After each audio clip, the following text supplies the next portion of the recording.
Maybe. Coming.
Hello, everyone. Welcome to another fantastical debate review, this time with 50% extra awesome, because I am joined, as always, by my wonderful upside-down co-host, Mark Reed, from the distant land of the counterweight continent, but also by the godless engineer himself, John Gleason, because he was in this debate. This is part 2 of a debate that we started last week over on Mark's channel. For those of you joining us for the first time, Mark and I take turns. This week we're on my channel. Next week we'll be on Mark's. And yeah, subscribe to both to make sure you don't miss any. But we did get about halfway through the debate, so we're picking it up at the 28-minute mark. But before we get going, how are you folks this evening? Oh, I'm doing great. You know, I today I painted pumpkins with my wife and son, and you know, other than that, you know, but had a pretty easy day. Nice. Yeah, I cannot say how my day's going because it just started. I just got up and I'm very tired, but that's okay. This is actually awesome to get up to, and yeah, no, it should be fantastic. I'm really looking forward to this, and it should be a really good time. Yeah. I mean, these are always fun. Last week was so much fun, and I hate to call him a lol cow, but that kind of is what Kent is these days. Yeah, I can't remember. Did we get past the whale dick part last time? No, we didn't. I don't think so. No. Okay. No, that was actually at the very tail end, I think, from when I was editing or sort of putting it together. Okay. Yeah. I'm glad because I want to hear it again. Like I've heard it because I've actually got on my channel, I've actually got a song where somebody went through and actually put together like a song that has like that entire encounter in it. And so like it has a bunch of whales in the background and like there's a beat behind it and everything. And it's just, you know, Kent Hovind being like, "Are you a pervert or something?" Oh my. That's fantastic. Oh, that's awesome. I mean, I love the song. He did an entire series on animals mating. He's like, "Oh, send in your animal mating stuff," and it's just like, dude, what? Why are you so obsessed with this? Like, seriously? He asked for animals fucking videos. Like, he can't just Google that shit or something. Yeah. There is a whole section of the internet devoted exclusively to that. Folks watching, do not look up whale peen rule 34. Oh my god! No, you'll wind up on a list. I'm telling you. My live not that I would know. My live stream start out with an image that I put together of me and Viced Rhino, and we're on a boat in the ocean, and there's a whale penis just out flopping out the top of the water, and that's how my live streams always start. Whenever I haven't done a live stream in a while, but you know, if you go and look at any of my live streams, like that's how it starts out. Jen is looking it up. That's right. Oh my goodness. He said not to do that. Like, seriously. People don't listen to me. That's not why we're here. And Philly 3000 says, John, you missed his birthday. Oh, what the shit. Hell, man? I'm so sorry, Philly. I mean, I've been really super busy with work lately, so I've just been really preoccupied. I feel that. I usually miss my own birthday. My goodness. Hello to everyone in the live chats. We're on multiple channels, multiple chats. We're going to do our best, but work with us here. It'll be a good time. But do sit back and enjoy as we partake in the silliness from days gone by. This is a classic debate from like 4 years ago, I think, something like that. Yeah, this is 4 or 5. I mean, I think it was 2019 is when it happened. Okay. Yeah, so it's vintage anyway. It's hopefully it's aged well. And I have way more gray in my that's what I noticed last time is I've got way more gray like in my hair and everywhere. Like I've got more of it. Yeah, I know I can relate. I seem to have more gray every day. It says 5 years ago. It says 5 years ago. So yeah, I think it's more June 2019. Yeah, so over 5 years now, just over 5 years. Yep. Hooray! It's time travel. So apparently dealing with creationists makes you go grey. Apparently. I agree. It stresses you out. It's not good for you. Yeah, that's very fair. All right, so I forget exactly where we were in the debate. I think we'd moved into the open discussion. But, as per usual, Kent hasn't actually made any points yet. Let's see how it goes. Entire Earth. While true, that doesn't mean that the entire Earth was flooded. Also, my calculations for how much extra water would be needed, like the volume of extra water was needed, includes the current diameter of the Earth, which would include sea level. So it would already include how much water is on the Earth. I'm saying you need on top of the water that's already here, you wouldn't need that much. So that's the explanation for that. Now, if I can, a little diagram of the water. It's actually time. So. Well, I was just going to say, just to add a little bit. So the way that I calculated that, and maybe this is a bad way to do it, but the way that I calculated it was basically, I guess, using the Earth as a perfect sphere. What I did was I calculated the volume of the Earth, right, at sea level. And then what I did was I calculated how much water would be needed if we increased the radius or the diameter of the Earth to include the highest point, which would be like Mount Everest or whatever. And so I increased the radius, and what I did was I took the volume of both of those spheres and I subtracted the smaller one from the larger one, and then that would be the volume of water that we would need like extra on the Earth in order to cover the entire Earth. And so that ends up being like trillions of gallons of water or pounds. I can't remember how I calculated, but it's just an insurmountable amount of extra water we would actually need on the Earth in order for that to happen. That could be fun. And then we could all go water skiing. It'd be Waterworld. Kevin Costner could have work again. Oh wow, yeah. It was actually a prophecy, not a movie. You don't understand. Oh, that seems to happen a lot. I don't like it. Oh, sorry, I didn't know. No, that's all right. I just realized it myself. I'm trying to keep up with the questions coming in.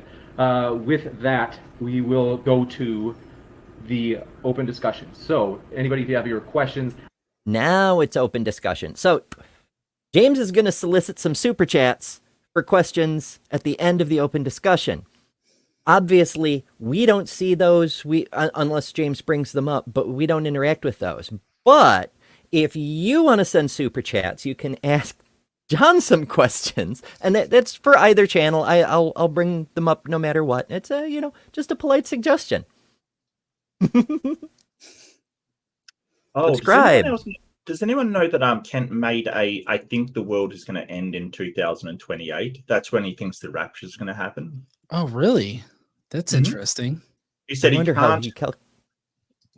Well, he said he can't be sure, but that's his best sort of estimate, basically. I wonder how he calculates that. Yeah. It's well, I counted up the number of pages in Genesis, you see? By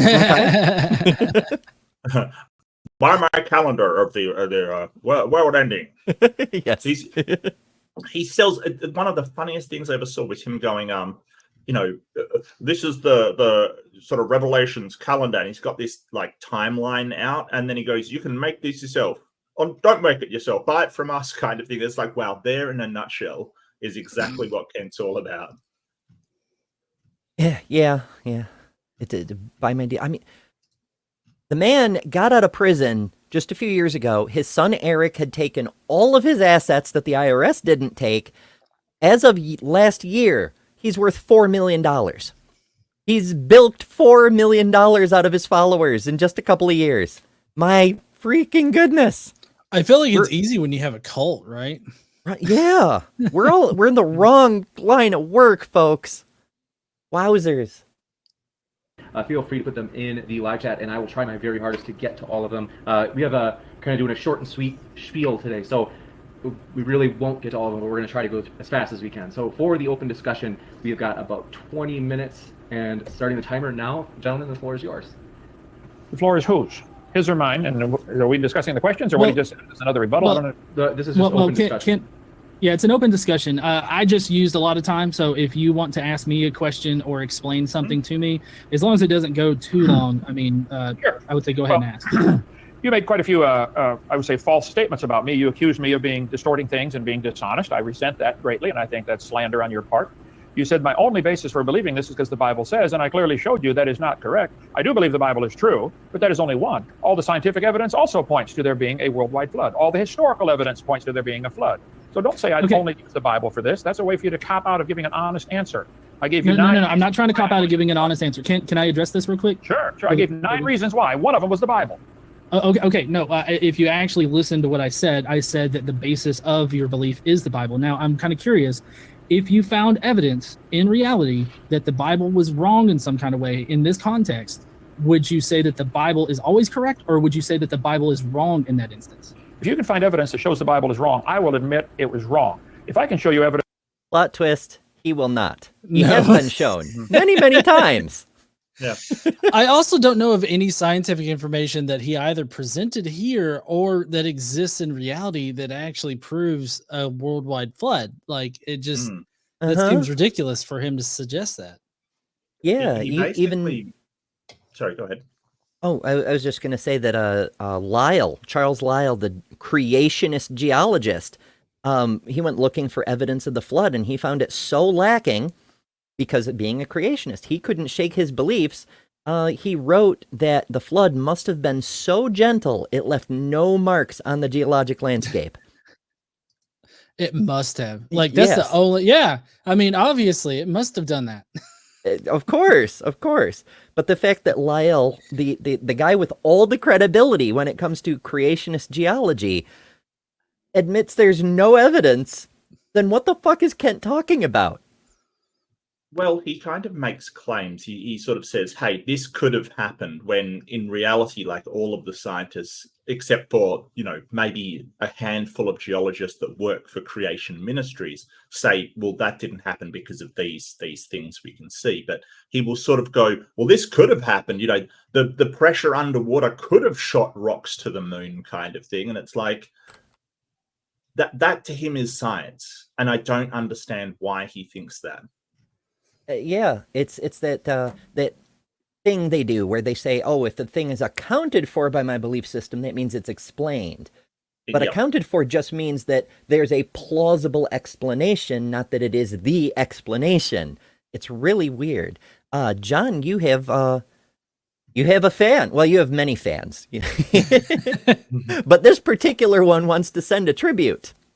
Yeah, spoiler alert, there is no evidence. I agree, there is no evidence. So we're on the same page there. Hell yeah. Good stuff. And thank you, Mark. Let's continue. Evidence the Bible is right, or that evolution is wrong, or that the geologic column is wrong. Will you change, John? If you could actually prove it, yeah, sure. But the problem is that you can't. None of your evidence actually proves that the Bible's correct and that evolution's wrong. Okay. So you mentioned the 1,000 years not supported anywhere. I told you, clearly the Bible says people live to be 900, and clearly there are hundreds of legends of a golden age. So I gave, again, historical evidence for a time when people lived to be nearly 1,000. Why would... The historical evidence! Which is the Bible. Like, there's not historical evidence that shows that. It's just like his historical evidence is the Bible. It's exactly what I said. Yeah. Like, so we covered last week, for anybody who didn't catch it, he hand waves at the fact there are flood legends in many cultures. Not all of them, not the ones you might expect there to be, like, say, Egypt has no flood myth, but never mind that. Right. But they're all contradictory stories. Very few of them can even be made to play nice with each other. Mhm. But he just goes, see, proof of the Bible. Yay. And then people living for 1,000 years. Where does that come? Do we have fossils of that, perhaps? No, of course not. It's just dogmatic assertion at this point, which is kind of fun. Would there be legends of a golden age when people lived to be 1,000 and died peacefully in their sleep? I didn't make okay. people that never heard of the Kent? Bible have these legends. So I didn't Kent? just give biblical evidence, I give historical evidence, John. Kent, there are legends of a dragon that enters the upper atmosphere and swallows the sun. That is an okay. excellent point. Like, as our friend Brentley over on Punk Apostate frequently mentions, always remember with these young Earth creation people, or the old Earth creation people for that matter, they want to knock down evolution because, and the geological column, geology, all of this stuff, that's why Kent is arguing the flood. They want to knock it down because they want to assert the Bible is true without actually demonstrating the Bible is true. But always, always remember, their proposal involves a woman made from a rib and a talking snake. These are not the same. Yes.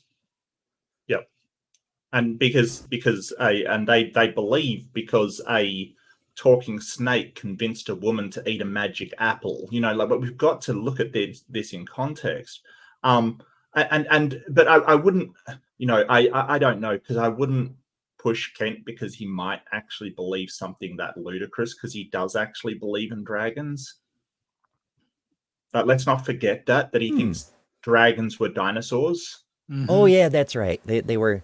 Yeah, so it'll be a big T-Rex that'll eat the sun. Mm-hmm. Why not? And it's actually funny. I got into an argument with a creationist, and they went, "Oh, I've got a paper saying that dinosaurs could have been dragons." Sent me through this paper, which utterly refuted that dinosaurs ever breathed fire. And he sent that to me, and obviously didn't read one word of it. It was hilarious and sad at the same time that your faith is so strong that you'll point to a paper that utterly refutes you and go, here, dragons are dinosaurs. They could breathe fire. Mm-hmm. Trojan source? Yeah. Yeah, I mean, I guess he could have done that, but I guess I would just retort with, the fact that, dragons or whatnot are legendary. And so, like, the legend is that a dragon did it, and the dragon was big enough to swallow the sun, and either the sun's local or the sun's 93 million miles away. Either way, like, a dragon swallowed the sun. So, I mean, even if you wanted to argue that, dinosaurs were dragons, so dragons existed, that still doesn't explain the legend about the dragon swallowing the sun kind of thing. It's a great way to get heartburn. It's a very long Nectopatosaurus, 93 million miles. My goodness. Well, it's just surreal to see them say, "Oh, Muhammad split the sun in half." Ha ha ha ha. But like, listen to this guy that lived to be 900 years old, and it's like, what are we even doing here? Like, what are we doing? What are we doing? Well, when 900 years old you reach, look as good you will not. That's true. I cannot refute that. Yeah. I'm sure there's at least two people who appreciate that one. Mm-hmm. Is that correct? Well, this is called a red herring. You're diverting the point. No. You brought up legends. Hold on. You're saying it's red herring. It's not, because you brought up how legends prove your point, and I'm saying that there are legends out there that are obviously wrong. Mm-hmm. So why do you think that these legends are correct? Well, I'm pointing out it is supported. It supports what the Scripture also clearly teaches. There's certainly historical evidence that this happened. There are legends that an amoeba turned into a whale. The stupid legend of evolution teaches that. Why do you believe such a thing? That's a legend. Wait. An amoeba. Wait, hold on. Say that again. A single-cell creature like an amoeba turned into a whale. Do you believe whales and humans and mosquitoes have a common ancestor? Okay. Well, Does Kent understand that whales are still made of cells? Don't get him to think that hard. Yeah, don't. But this is the rabbit, and this is what I call the rabbit when dealing with Kent Hovind. So every time you lock him into a corner, which is, well, you've got legends over here, and you've got your legends. Why do you believe in these ones and not these ones? He will say something to make you angry. Like, you think an amoeba turned into a whale. It's basically when he gets cornered, he wants out. So he'll like at the sort of track races where they race dogs, they chase a rabbit kind of thing. He'll put something out for people to get angry about. And he does this frequently. It's one of the things I've noticed through debate reviews. All I can say is don't chase the rabbit. You've just made a point where he can't refute. And I would probably go back to that point and hammer it, because he cannot actually give, like, notice he didn't answer that at all. No. Yeah, I mean, that's what he does, is he refuses to answer, and he tries to divert and throw a red herring in your path. That's what he does. Yep. Yeah, and that's the tell when you catch Kent. Kent is very bad at this, but lots of people, particularly the conspiracy types, love to do this. When you catch them tossing out rabbits, they're afraid of the point they're trying to divert from, so that's a weakness to aim at. Mark Agamotto from GE's chat sends $2 and says, Ember, that sun pun was too bad even for me to use. Which, fair. I accept that.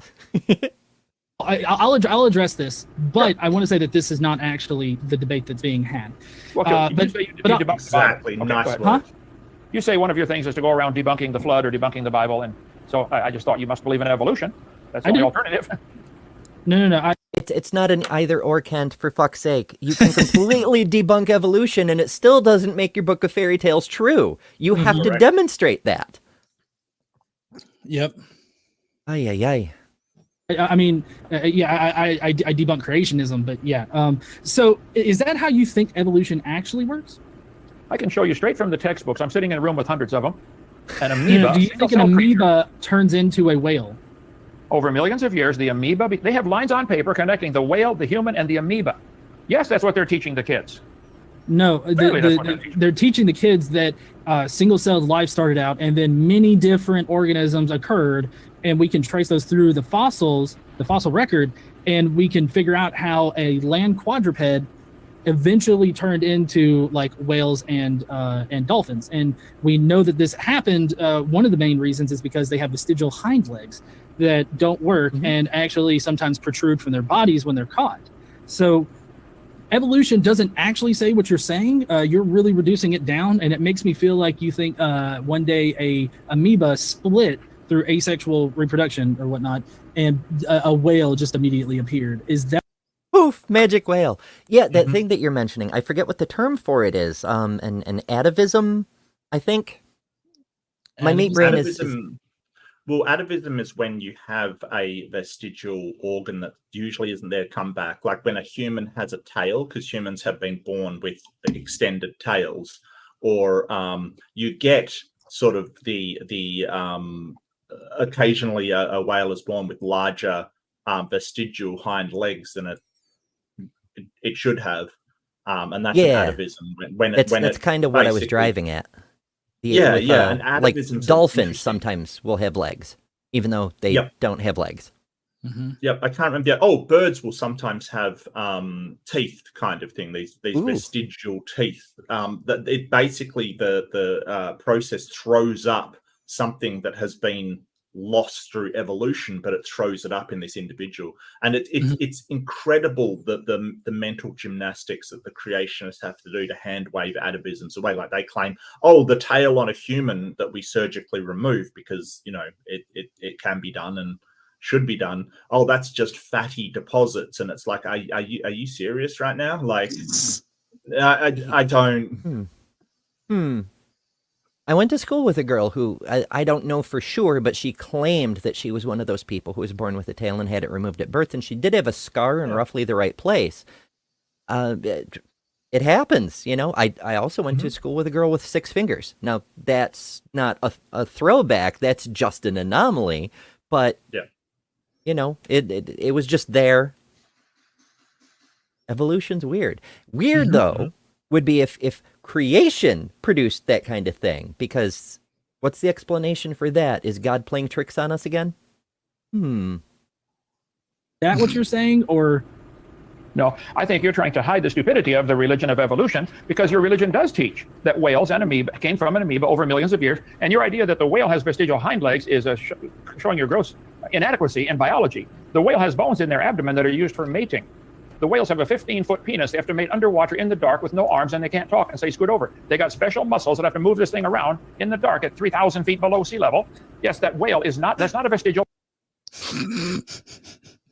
Wow. I was not prepared for him to be like, whales have a 15-foot penis. Okay, I wasn't prepared for the penis, but I also wasn't and I didn't even bother to fact check it. But whale, like the average, I guess, length of a whale's penis is more like 10 foot, not 15. If I'm That's kind of the maximum. Yeah, the maximum is 10. Kent, as usual, is over exaggerating the size of his penises. So, Shock. like, just a quick cursory Google search says it's like between 8 to 10 feet on a blue whale, of course, which is the largest mammal on Earth. Actually, I think it's the largest organism on Earth. To be fixed. Well, the largest. Animal.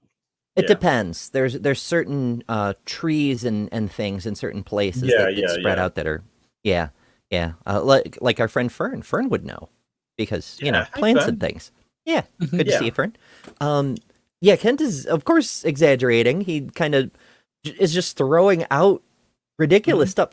They made it 30,000 feet below the ocean surface. Really? Obviously not. That's beyond crutch depth for a whale, which needs to be able to surface to breathe. But also, there aren't a whole lot of places where the ocean goes down that far. Mariana Trench probably is the only place that comes to mind. It's the whale hookup spot. Yeah. Ay. pelvis. They never had a leg. It's part of their mating system. Study some anatomy. I've got one of the bones here. Wait, I'm sorry, Ken. You cut out there. They have a 15 what? 15? I didn't cut out. You heard me. Google it yourself. Whales have to mate underwater in the dark they can't talk and they have no arms. This is part of the reproductive system, John. You need to. Just a minor detail, but they kind of can talk. Like, we've been studying whale song for a few decades, and while it may not be a one-to-one relationship with what we call language, it's definitely communication. So think about what he's saying here. He's saying that an individual whale has all of these attributes. What he's doing, because there's no such thing as just a whale, right? We've got blue whales, we've got sperm whales, we've got all different types. We've got all a wide array of narwhals, tons of different types. But the one that he's attributing, the mating with is the blue whale, the huge one. But they don't dive that deep. That's the thing. Like something like a sperm whale would dive a lot deeper, but apparently sperm whales only dive to about 7,300 feet, 7,400 feet. And the largest recorded was Cuvier's beaked whale, which has gone to 908, so about 10,000 feet underneath sea level. So he's kind of blending all of these attributes in together, but that doesn't mean it's the same organism. Mark, this is just what evolution teaches. I don't know what you're trying to say right now. I'm sorry. Someone's going to bust me for not teaching the right curriculum here. I'm so sorry. It's not approved in this institution. To study your whale anatomy before you claim that's a vestigial hind leg sticking out of their body. You are mistaken. Will you admit you are wrong? Will you admit you are wrong on that? Whales are not evidence for evolution. They don't have a leg. And even if they did, that would be losing something, not gaining something. The only no, actually, it's proof of change. They didn't necessarily lose something. They just changed with the environment that they're in, which is still part of evolution. So they didn't lose anything. They just changed to suit their environment, and it happened over millions of years. So that's not. There's a picture of the bones right here you're referring to. The textbook says many organisms retain traces of their evolutionary history. For example, the whale retains pelvic and leg bones as useless vestiges. And your books do show all of the creatures going back to a common ancestor. The whales, the fish, Right. the humans, the starfish, the mosquitoes, the clams, all having a common ancestor, which was single cell. That's what they're teaching in the biology books. That's right, what I because that's present. actual science. And I Mhm. love how you That's how, you- actual how, you- how you science. pulled up an actual thing that talks about how there's a leg bone in a whale. They're calling it a Yeah. leg bone, and it's not a leg bone. This is a biology textbook. There's the reference for it. The book's right on the shelf. I'm pointing out the books are lying. It's not a leg bone. It's part of their reproductive system. This It's an extra penis bone? Is that what I'm Yeah. getting here? Well, so what he's trying to say is that it's not actually vestigial because they found another use for the pelvis bone, and he's totally ignoring the leg bones that are also associated with the pelvis bone. But yeah, just because a part has been repurposed, in organisms like biology, doesn't mean that it's not vestigial. It just means the original function of whatever part is no longer used. Like it's the part is no longer used for its original function. And so like even if there's a reason for having the pelvis bone now and that they've found a useful use for it, that still doesn't detract from the fact that it's still vestigial. Right, and that's another feature of evolution. Evolution, as Forrest Velkai often says, evolution is a tinkerer. It works with what's there to accomplish what it's up to. Like our appendixes, right? We considered those vestigial organs for a very long time. They seem to be the remnants of another digestive structure that we no longer have or have use for, and so we just assumed it was useless. It was a leftover, a disappearing piece of evolution. But it actually serves a really important purpose in giving gut bacteria a refuge for when something purges, shall we say, the main colon. It kind of helps quite a lot because we can't survive without our gut biome. We don't work without it. It's not just helpful for digestion, it's necessary. And so organisms, humans anyway, that have appendixes have a slight but still survival advantage over humans that don't. So we've repurposed that former organ to a new function. And we see that with every part of our bodies. Everything we're made of is repurposed something else. And that's fucking cool. Evolution has no problem with that sort of thing. Creation raises some questions. Yeah. textbook says, just imagine whale. Apparently What's that, limited Mark? light says apparently limited light says he said 3,000, not 30,000. Okay, well I stand corrected then. If he said 3,000, that's fine. Or he might have misspoke. We're just sort of There it is. Yeah, apparently so. Yeah, it's Oh, no problem. it's possible I misheard. That's been known to happen. Here they are right here in the Los Angeles Museum. There's the bones. That's not a remnants of a leg bone. If it was losing a leg, that would be an hold example on. of losing, not Can I gaining. can I ask something? You think that those little bones right there can control a 15-foot penis? Those bones do control the whale's mating system. They're different in the male and female. We've got a Do some whale anatomy. got a But if number- that's the best you've got for evidence for evolution, that's an example of losing, not gaining. Dolphins have similar bones in their abdomen. It's not a vestigial leg. You guys are lying when you teach that. One sec. It's not a vestigial Okay, leg. hold on one sec. I just National want Pornographic says got people in the live chat asking if we could go back to Poor James. Did you hear him? He said National Pornographic. Yes, that's what he calls National Geographic. It's because he thinks it's hilarious. Wowzers. the flood of Noah, and I think that's There's just the bone because right there. Yeah. So I'm sorry that I went down this particular track. My bad. I shouldn't have indulged myself. Okay. So let me ask you this. You said that James Hutton was an evolutionist. I didn't say he's an evolutionist. He's one of the first ones to teach the Earth is millions of years old. He began Okay, my bad. I misheard current that. revolution. I don't know what he believed on evolution. His theory of the Earth being millions of years old started all this. See, without millions of years, the evolution theory looks real stupid.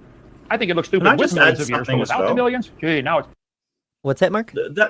I just want to add something. That's not the best vestigial like structures that we've got anyway. Like emus, for instance, have vestigial arms. They've got these arms that hang by their sides. Like they're quite clearly arms, but they don't use them in any way. Like no, that's not the best we have. Like not even slightly. Yeah, I do like how he kind of tried to reframe this as me providing the best like evidence for evolution Yeah. when I only mentioned it because he brought up He whales. brought it up. Yep. And it's one of Kent's other tricks is now that he's got sidetracked onto evolution, you're no longer talking about the flood. Yep. And now he'll just run out the clock and declare victory if he gets away with it. Let's find out. It's a frog turning to a prince with a kiss. But somehow in your mind, if the frog takes millions of years, it'll turn to a prince. Oh, that's science. It's still a fairy tale. So James Hutton just supplied the magic ingredient of millions of years in the imagination of the evolutionists. Here you go. There's the whale's bones right there, and that's what it can. So I'm going to take a little tangent here. We didn't need somebody to suggest millions of years to justify the theory of evolution. Knowing how evolution works gives us plenty of justification for millions of years. We saw a similar thing with the age of the Earth and the age of the cosmos, for that matter. When we were still discovering how big the universe really is, after Edwin Hubble published his work 100 years ago this year, in fact, proving that Andromeda is in fact a different galaxy, not just a nebula within the Milky Way. That made the perceived size of the universe increase by orders of magnitude. We gained more knowledge about the cosmos we live in, more than we'd ever had. It just absolutely ridiculous amounts of new knowledge. And so we were learning about these other galaxies really, really fast in the early years. First we determined that Andromeda is, a billion light years away or whatever. And then we saw other galaxies even further away. And we were detecting stars within our own galaxy and other galaxies as our telescopes got more and more powerful. And we said, oh, these stars are 5 billion years old. But we think the universe is 4 billion years old. What the hell? And then we'd revise the estimate when we discovered still further galaxies and say, oh, now the universe is 8 billion years old. Now the universe is 10 billion years old. The universe wasn't actually getting billions of years older with each new discovery. We were correcting our model based on better information. For a while, the Earth was older than the universe, based just on what was in the textbooks. Obviously, reality doesn't work that way. We were finding out more as we went along. Now everything seems to be mostly consistent, and I have to say mostly because we've gotten some interesting stuff from the James Webb Space Telescope recently, but it could well be that we revise the age of the universe again. We've done it before because we're not justifying the age of something based on a person's idea to make a model work. We're estimating the ages of things or the size of things or the evolution of things based on the best information available at the time. That's why science is so cool, because we have the ability to say, oops, I was wrong when we learn better. Religion, not so much. Yeah, definitely. Oh, go ahead. And it wasn't like we like came up with the age of the Earth for evolution. Like we knew, like Hutton preceded Darwin by about 100 years, I believe. Like they weren't even contemporary. Hutton died before Darwin was born. So it's not like we went, oh, well, to make this evolution work, we've got to give the age of the Earth as billions of... No, it was being discovered by geologists before evolution was even a thing, that the Earth was older than what we thought it was. Geology preceded evolution. Yep. Hell yeah. Controls, do some whale anatomy study, and you will see, wow. Wait, what does it control? Hmm? What does it control? You get all excited about that topic, don't you, John? Are you a pervert or something? Okay. God created reproduction. It's perfectly fine. And the whales have to do that to make baby whales. And those are not a vestigial leg bone. I'm pointing out, you're mistaken or you're lying. It's not a vestigial pelvis. It's part of their reproductive system. It's in all the books because that's the best evidence you guys have. 1 sec. So sorry. It's stuff like this. Look, we're still on evolution. I'm sorry. I'm a 12-year-old child when it comes to this particular topic. If I could, I was trying my best to try to get Kent Hovind to say penis as many times as I could get him to. And you succeeded. Well done. Yeah. I mean, if you're gonna debate Kent, you may as well have fun with it while you're there. You know. Absolutely. evolution, and we need to get back to the flood. I tried to change Okay. that, but I brought up. I'm sorry, I brought up the whole evolutionist thing. My bad. I'm sorry about that. No problem. No, you didn't. So what other questions do you have for me, Kent, about the flood? Well, you mentioned that gravel is formed from simple erosion. Would you show me where this happens in layers that are thousands of square miles of rounded gravel? And you mentioned that the Earth is turning, the rocks are turning with the Earth. I understand that. I taught physics. I can explain it to you carefully. I said, if you'll listen to the tape, when the moon pulls the water up, the water has to rush sideways. It's true the Earth is turning, but if there's a high tide here and a low tide here, all that water had to come from sideways. It is sideways movement of water during the tidal change. I didn't say that rocks aren't moving with the Earth. Of course they are. That's common sense 101. But when you get the water being lifted up or pulled up by the moon like a magnet or gravity, the water has to rush to fill that bump. That's what's going to cause erosion, underwater erosion. Okay, and the rounding of gravel. My bad, because when I heard you talk before, it sounded like you were trying to make up some kind of explanation for it or something like that. If water erosion is why you say that there are rounded rocks and everything, then I would agree. And they're worldwide. There are trillions of them, of rounded because rocks. the oceans touch continents worldwide. Almost like things have been eroding for billions of years. Yeah, and Weirdly there's enough. coastlines everywhere that we're in. Wherever there is a water that is eroding stones and rocks, there will be rounded rocks. I totally agree with that assessment. Yeah, but that's not and the of course, only way rocks can erode. That's the Right. problem. Like you have those rocks on top of one another that looks like they've been placed there, right? But all it is the wind eroding the edges away from the rock. That's all it is. yeah, there's wind erosion. I mean, in my area, most of our soil is glacial deposits, and the rocks that got chewed up by the glaciers, they come in all kinds of shapes and sizes. Some of them are very rough. Some of them are very round, almost spheres. But a whole lot of them are those flattened things that are great for skipping, which is nice because the glaciers also left us the Great Lakes.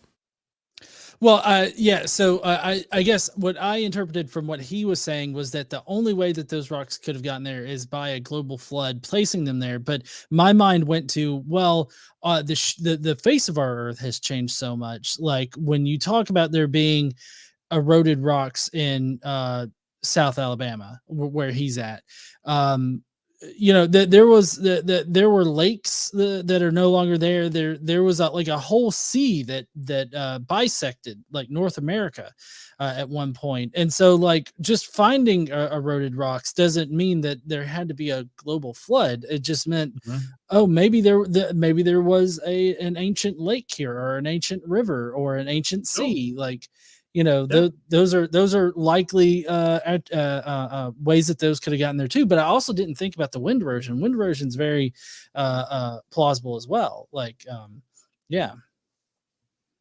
Yeah, and sort of we know what features, like you've got the Missoula floodplains in sort of central western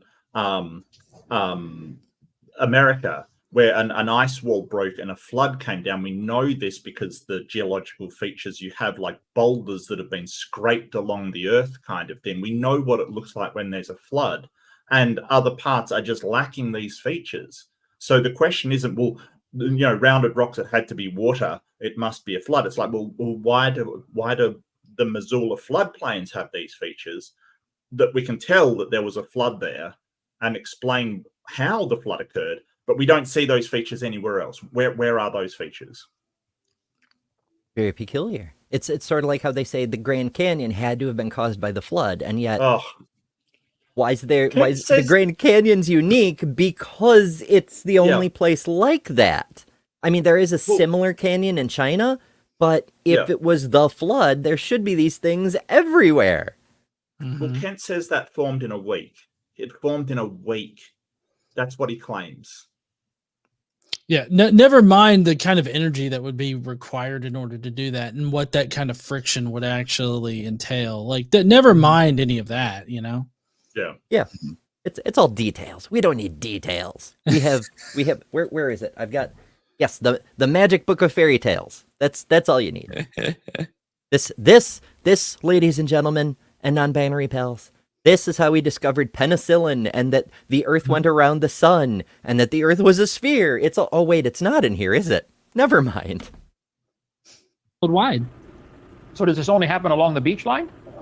Well, no, it I would saw pictures occur of where the layer- water is. Have you never been to like a river where it's got running water and there's like you find smooth rocks in it? Oh, exactly. Of course. I have studied this intently. But have you ever been to a gravel pit like Lenox, Alabama, where there are thousands of them in a nice, neat layer and there's no river anywhere inside? Well, And then there's a layer of you study on whale realize penis. that over the course of Yes, I study whale penis intently. We know. Yeah, no, we very aware. Thank you, Ken. Yeah. the Earth's history, like there's been water like in different places. Like Oh, that's the point of this debate. There's been water over the whole earth at one time called Noah's flood. That's the point so of the debate. I literally mean that like there are water beds that are now dry. Oh, now that I would agree with. We'll get me some verified okay. clams that are closed. I mean, there are water beds that are dry now because in the past they were full of water. So you would find rounded rocks there because in the past there was a waterway there, or there was a lake, or there was a river or something like that. And then shit changed and there's no longer a lake or a river there. Well, I'd like to point out for the audience, you've had something in your mouth 4 or 5 times in the last hour that I wouldn't hold in my hand, but that's okay. You seem to have that kind of vocabulary. That's what? fine. The rounded rocks don't hold in a lake. This is probably moving wouldn't water. hold a tongue in my hand either. So a No. tongue I wouldn't hold in my hand. I don't know whether that's what he's talking about. No, he's talking about beer. I've been drinking beer like Oh. during the conversation, and he made it sound a bit dirtier, especially considering he just talked about penis a lot. Yeah. But yeah, no, he's talking about beer. He's saying I wouldn't drink Okay. beer. It's like, okay, I wouldn't body slam my wife, but all right. You wouldn't hold Details. it in your hand. What's that gonna do? Like you can't transport beer. You're forbidden to touch it. What's going on there? Yeah, And- well, I mean, I think that he was trying to play some kind of like moral high ground that Mhm. Yeah, I wouldn't even drink beer, and so like you're morally deficient, and it's like Hey, Oh, yeah. sinner. How Your dare you, arguments, you heathen. Your arguments are obviously incorrect, John, because you have like imbibed alcohol. That's obviously debunks them out of the water. And I also want to Exactly. point out, just like another thing is that it's not just riverbeds that used to be underwater. It used to be entire continental shelves underwater. Like because of how plate tectonics works, complete swaths of land were underneath the ocean, which got lifted as tectonic plates move around. So this kind of thing, and it's why you can find, he always talks about clams being on top of mountains. Yeah, they're quite high to the top because that used to be underwater. Like that's just how plate tectonics works. So nothing he's saying here is actually valid at all. And I think you're pointing out, hey, you have to show that it has to be at the same time. yeah. Yeah. And as for the beer thing, it drives me crazy when somebody like Kent, who insists that this book is literally true, is like, alcohol is sinful or whatever, when one of the main miracles that makes his high holy man, I couldn't think of a third H, alas, water into wine. Like, I had a Lutheran priest tell me once that he was talking about marijuana, but the same thing applies. If God made it for humans, then it's for humans. Like, Jesus went to a great deal of trouble to produce wine. So what is the deal with alcohol? Like, Jesus thought it was fine. What's your problem, Kent? An even better one is weed. It grows naturally. Yeah, and according to Genesis, God gave humans seed-bearing plants in order to eat them or consume them at least. And so, like, I mean, God might be onto something there. It's possible. Sure. It was intelligently designed. Yep. And plus, wasn't it And monks that first brewed alcohol on large scale? Like it was. Oh, you know, yeah. Not first, but yeah, that Okay. was sort of their thing. I mean, sacramental wine was a whole industry for hundreds That's of years. true. Yeah. I pointed out there are thousands of square miles of continuous limestone beds, for instance, sedimentary rock. 70% of the earth is covered by sedimentary rock. When they got to the top of Mount Everest in 1953, the year I was born, 1956, I'm sorry, 3 years later, when they got to the top of Mount Everest, they Oh, Fern makes a good point too. Alcohol happens naturally. There's a reason some monkeys have That's learned to let true. fruit ferment and get drunk. There are drunken monkeys. Mhm. Oh, the better one is the amarula tree. The all kinds of animals come and eat the fruit that has been laying on the ground in the sunshine from the amarula tree in Africa, and there is nothing funnier than a drunken giraffe. It is hilarious. I kind of want to look that up now. Drunken giraffes. They found petrified clams in the closed position.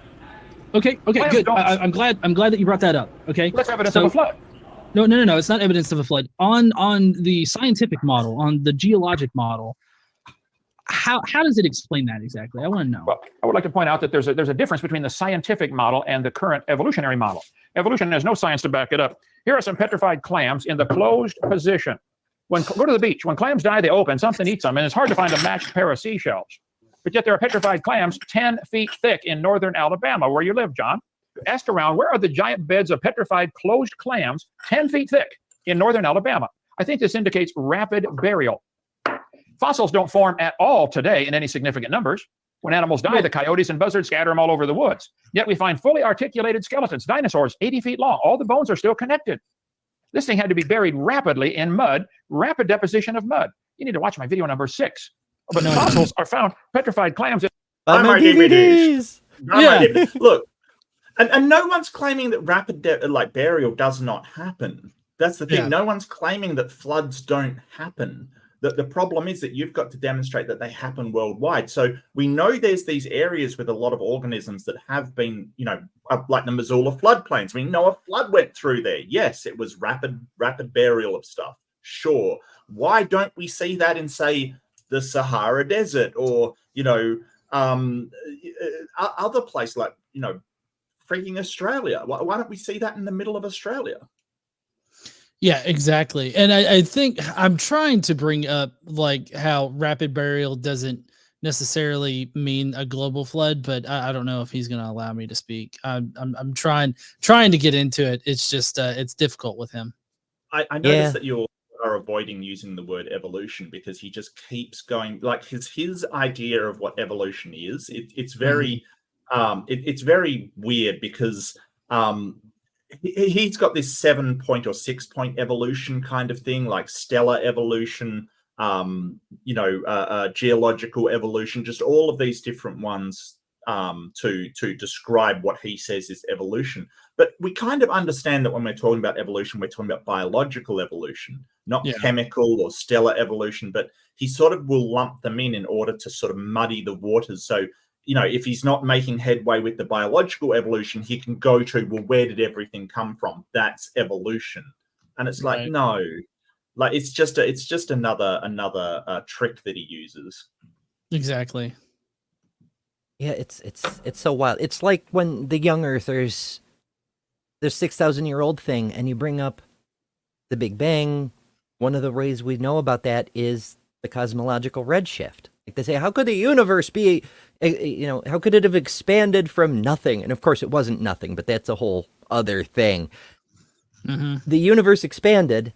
It's still expanding. That's what the redshift is we see everything rushing away because it's still expanding. Mm-hmm. It's just wild to me. Like, here's the evidence poking you in the face, and you're like, nope, my book though, which I haven't even read, by the way. Exactly. Oh, yeah. In the closed position, this is an indication that they were buried quickly before they could even open. You didn't answer my question. You didn't answer my question, by the way. I'm sorry. Go ahead. Try again. My question was, how does the current geological or scientific model explain this? Please do not say evolution one more time. Okay. The current scientific model cannot explain it.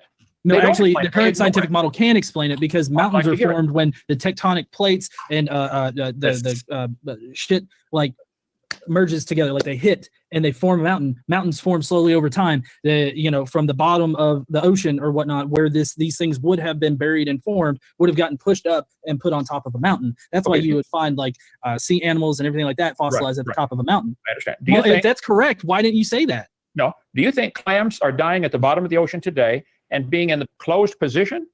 When clams die all along, I you can think walk that along they the could beach have and been find a million rapidly seashells buried, done. and then the fossilization process would have eventually occurred. Because you're right, we don't see fossilization happening like right in front of our eyes, because it takes a long time for fossilization to happen. Why on earth would you say that? I've got a fossilized pickle in our museum. We have a petrified teddy bear. There's a place in Czechoslovakia where there's a little waterfall and it splashes high mineral content water. People go set roses around there and they find. Yeah, we've seen a few of those. That's petrification is not the same as permineralization. And with things like the teddy bear, I saw a special on this back in the freaking 90s. It's just depositing minerals from really heavy water on the exterior of the teddy bears or whatever the hell else is in the water. It's not replacing the existing molecules. It's just putting a coating over them. And another interesting question is why are you only finding clams and are they brachiates? I'm not 100%. My biology isn't fantastic. I think it's brachiates. Like they're more primitive. Why don't we see skeletons of fish up there? And evolution explains that perfectly. It's because those continents shifting, there was only more basal forms around when those mountains were formed. Like, you know, there wasn't, say, modern mammals, so you'll never find them at the top of mountains. Why not? If the flood went through and killed everything at the same time, including on top of mountains, why don't you find, you know, say an ibex goat up the top of the mountain or something like that, something that lives at high altitudes? It's because they weren't around. Right. Yeah, very peculiar that. And as for the thank you, Katina. Aha, we have such smart people in chat. It's know. really great. I've got absolutely no talent myself. I have to lean on Chad. Thanks, Chad. Yeah, you know, you're propping us up in here. It's good stuff. Yeah. The geology stuff, the mountains rising. We still see that today too. We can both the Rockies and the Himalayas and the Andes and a few other places. The mountains are rising so damn fast. We can actually measure it from year to year. It's not like, you know, we have to come back every couple of decades and see how much the coastline has eroded. We can see a difference from 1 year to the next. And they keep on going up. It's pretty neat. We also see the reverse. Like we recently, a few years ago, discovered that what's now New Zealand was once the highlands of a much larger continent that gradually sank. Sometimes they go up, sometimes they go down. Because plate tectonics are trippy. Yeah. Oh, go ahead. Sorry, Mark. No. Yeah, I was just agreeing. You go, John. I feel like what's ultimately required by Kent is that anything that he can do to deny the millions of years of Earth's history, he's going to do. So, like, everything has to be buried quickly, like in a global catastrophe, because that's what works for his idea. And he's obviously going to just ignore or deny any evidence that's contrary to what his position is. So, I mean, like, at the heart of everything that he says here, at every red herring, at every single point, it all goes back to his idea necessitates these things instead of him allowing reality to dictate what he believes. You know, he's going back backwards about it. Yeah, that's apologetics, really. And I noticed this, that apologetics is kind of exactly opposite of the scientific methods that we use, which is observe what's around you and then find, you know, conclusions from that evidence. Apologetics is have the conclusion first and then find the evidence to support your conclusion. Yeah, it's a confirmation bias, and just, well, okay. With apologetics, the profession is being deliberately dishonest. There are lots of believers who put the cart before the horse when it comes to deductive reasoning or inductive reasoning or whatever. They start with a conclusion and then try to make pieces fit and ignore the things that don't and so on. But apologetics is a whole different animal. They're not actually reasoning. They're applying reason fallaciously in order to justify things they know are false. Yeah. And that's a very important difference. Many believers honestly believe.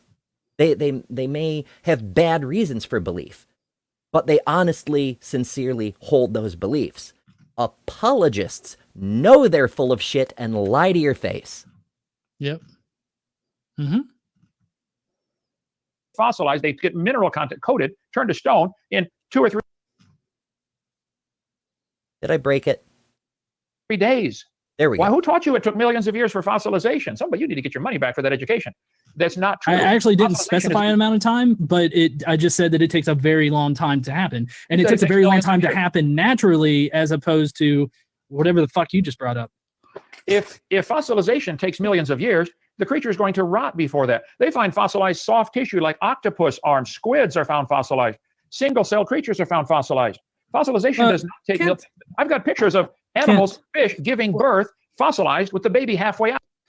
Yeah, I was Yeah. just gonna say, like, I don't think that I actually addressed this particular portion all that well in it. So, I mean, I'll be honest about that, because, like, going back and looking at it, I probably would have brought up the fact that there are different types of fossils. So there's fossils where the bones are go through the permineralization process, where minerals replace the bone tissue or the bone material and everything like that. But there's also types of fossilization where it's basically like the minerals form around the object, and then we see this impression of the object. You see that a lot, like, I'm guessing with the squids that he's talking about.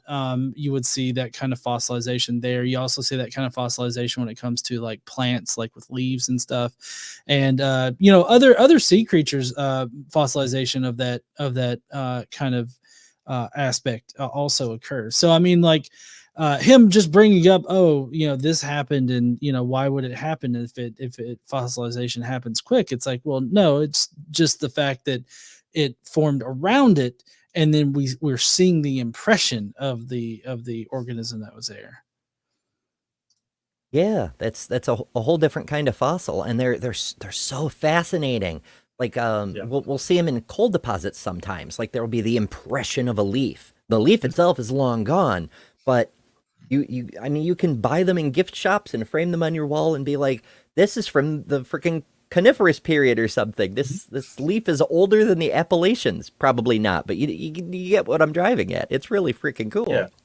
And some aren't the thing themselves. That, like you said, the leaf's long gone. It's a cast fossil. It's the space left by that organism that is then filled up with something else sometimes. Right. Mm-hmm. Now, it does not take millions of years to have a baby, John. This is a rapid process. I delivered one of my kids at home. Can you explain what fossilized, like what a fossil actually is? Can you explain? There are several different types of fossilization. Generally, it's the minerals in the water. What's that? It's a good question. Ah. Okay, I thought I heard something else, but it's hard to tell sometimes. Replacing the cells in the exact same shape of the cell. Petrified wood is a classic example. All the cells are gradually replaced by minerals, and it can be all sorts of different colors depending upon the mineral. In this case, largely calcium, I think. But fossilization happens. There's a replacement fossil where there's probably actually no clam left. It's now rock in the place of the clam because it rotted away. There is impression fossil. Yeah, there's several different methods of happening. I taught earth science for 15 years. I'd like to have a quiz on that. I'll take you on. He really has to bring that up several times. It just... Remember, I taught earth science for 15 years. Buy my DVDs, okay? Yeah, well, also notice how he says there's several different kinds, and then he mentions one kind of fossil, and like that's it. And that's all that he seems to know. Yeah. But the fossilization does not take millions of years. They make fossils in the laboratory in 20 minutes, high pressure, lots of minerals, put pressure, turn a soft tissue into stone in 20 minutes. No, they don't. They can make coal in 20 minutes in the lab. Jesus. No, Christ. they make fake fossils, and the coal process requires, like, the amount of pressure it requires is incredible. And it's not real coal. Like, he doesn't understand that these things are, like, we can tell they're fake. Like, so if they did form that fast, we could literally go back and go, yeah, that they're fake. We know they're fake, kind of thing. Like, we would be able to tell, because we can tell when somebody's faked a fossil. Right. laboratory. They can make oil in 20 minutes. There's a factory in Texas. We're not talking about the laboratory. Okay, there's a factory in Texas. They slaughter turkeys by the millions next door to make, sell the turkeys. They give all the guts and feathers and beaks and feet to the place next door. They put them under heat and pressure and turn it to oil in 20 minutes. This is ancient technology. That's not how that works. No, My goodness. No, we can make oils, like synthetic oils, but we can't make petroleum. Like, we can't make the actual stuff of oil because that takes way too long to make. Like, if this was made faster, we would see all the signs, just as if you came across a, something in nature and you looked at it, you'd be able to tell if it was made by people in a lab because of the way the chemical composition is. We don't just go, well, we can just make oil like the stuff we find in the... No, we know it's synthetic because oil doesn't form that fast. We can't form it that fast and not have all the telltale signs of it forming that fast. He's just... it's frustrating. He just basically thinks that all of these things, because they look like the same thing, they are the same thing with all the same properties. It's ridiculous. Yeah, and I totally get how somebody could get to this point in the debate and think that Kent sort of handed me my ass just because of the fact that he was able to gish gallop, and I was trying to be respectful, I guess. Yes. I don't know why. But I was trying to allow him to finish so that I could address something. But it's like he brings up so many different topics, and then I can address one thing, and then he interrupts again. So it's like I definitely agree that at this point, like I was not. I guess I'm better equipped now to handle this kind of person in a discussion because I'm not afraid, or I'm not hesitant to like prevent people from talking. Like I definitely think that just experience in having these kinds of discussions really helped in being able to recognize that and being able to stop a gish gallop. And I get shit now, like either on the line or any of the call-in shows that I do or anything about how, oh, you just let them say one thing and then you interrupted. It's like, yeah, because if I don't, this kind of shit happens. Yeah, and that's definitely one way to deal with it. That's one tactic, and it's kind of why we do these reviews. It's to sort of go, okay, if you meet a creationist like Kent in the wild, I'm so sorry. Here's how you can deal with their nonsense kind of thing. That's really important because interrupting is one way. You sort of have to go, hey, no, I want to address that point and stop before we go onwards. I've got a different way that I go about it, which is to note down everything Kent says and then address every single point. But that requires like so much work and focus and, sort of stuff like that. It's very, very difficult to do. And I get that. But yeah, it is absolutely, you pinned it, you nailed it, John. It is gish gallop. It is designed so you won't be able to address everything he said. That's the whole point. And so I want people to realize how difficult it is. Like I was saying, Kent's arguments are not great, but Kent is very slippery. And this is what I'm talking about. I call it the Hovind hustle. He basically will just throw things out that are wildly, wildly distant. So you can't get, a line of argumentation out that will cover all of it. It's intentional. There's nothing accidental about it. This is what he does. And John, I don't think you got handed your ass. I think that, anybody watching it is going, well, he's all over the place. Like, we can't get him off evolution. It's supposed to be about the ark. Now he's onto the geological column, which, okay, it's tangentially related, but it's not the ark. We're not talking about Noah's Ark here, or a global. I suppose we are talking about a global flood. It's just, I like the way you're sort of asking, how do you think the geological model works? Like what is your understanding of how they say it works? Because what you're trying to do is point out that he is straw manning the entire discipline of geology. It's a straw man of the discipline. And he knows that is not what geologists say. He knows it. Like, we know that he knows it. So I love the way that you're doing that. It's just, again, Kent's really slippery. Oh yeah, he totally is. He's slippery like a whale dick. Like a 15-foot whale dick. Damn it, John. Yeah. Just couldn't resist. Nope. My goodness. Oh, Uh, wow. So Nothing we in love other more news, than slapping Kent with the whale dick. Yeah. Yeah. that's right. So we got a $5 super chat from Fern Lovebond. Thank you so much, Fern, who says, teaching any number of years does not mean you taught anything that should have been passed on. Yeah, Kent is that's bragging true. about disinforming children. Yeah, Oof. it's weird that he's trying to play it this sort of it's sort of like an argument from authority, like, oh, I'm an authority, I taught this stuff for like some odd, however many years, and it's like, okay, Mm. you could have taught this stuff for that long. That doesn't mean that you understand like the material that you're talking about here. Like, that just says that you had a job for 40 years or whatever. Mm. Yeah. Yeah, that's Again, true. to go to Forrest, he gets questioned a few times why he doesn't keep going with education, get a PhD, stick that doctor in front of his name. And he just goes, I've met enough PhDs to know you can still be an idiot with a high level diploma. It Correct, doesn't yeah. actually make you smarter. It just lets you explore further down a particular path of your education. Mm. And Forrest is happy where he is. And I mean, That's fine.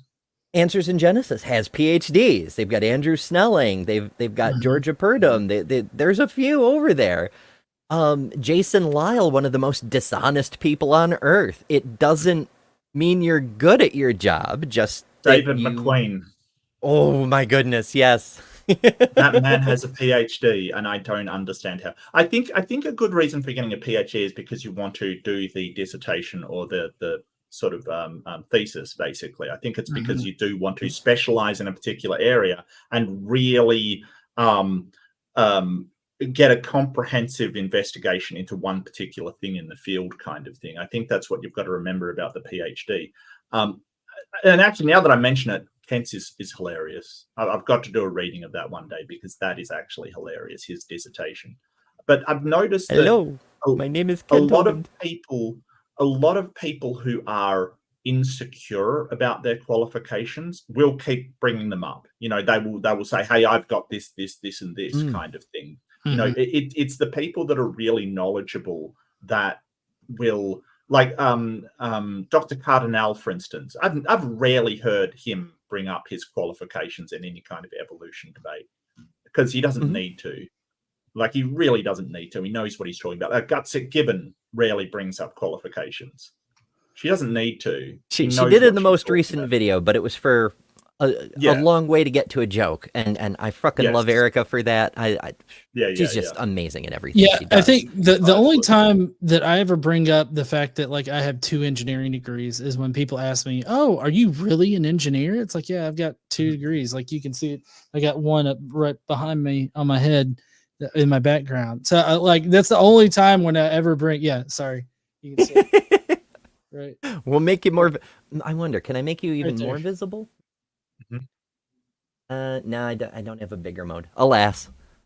Well, one's software engineering. What's the other one, John?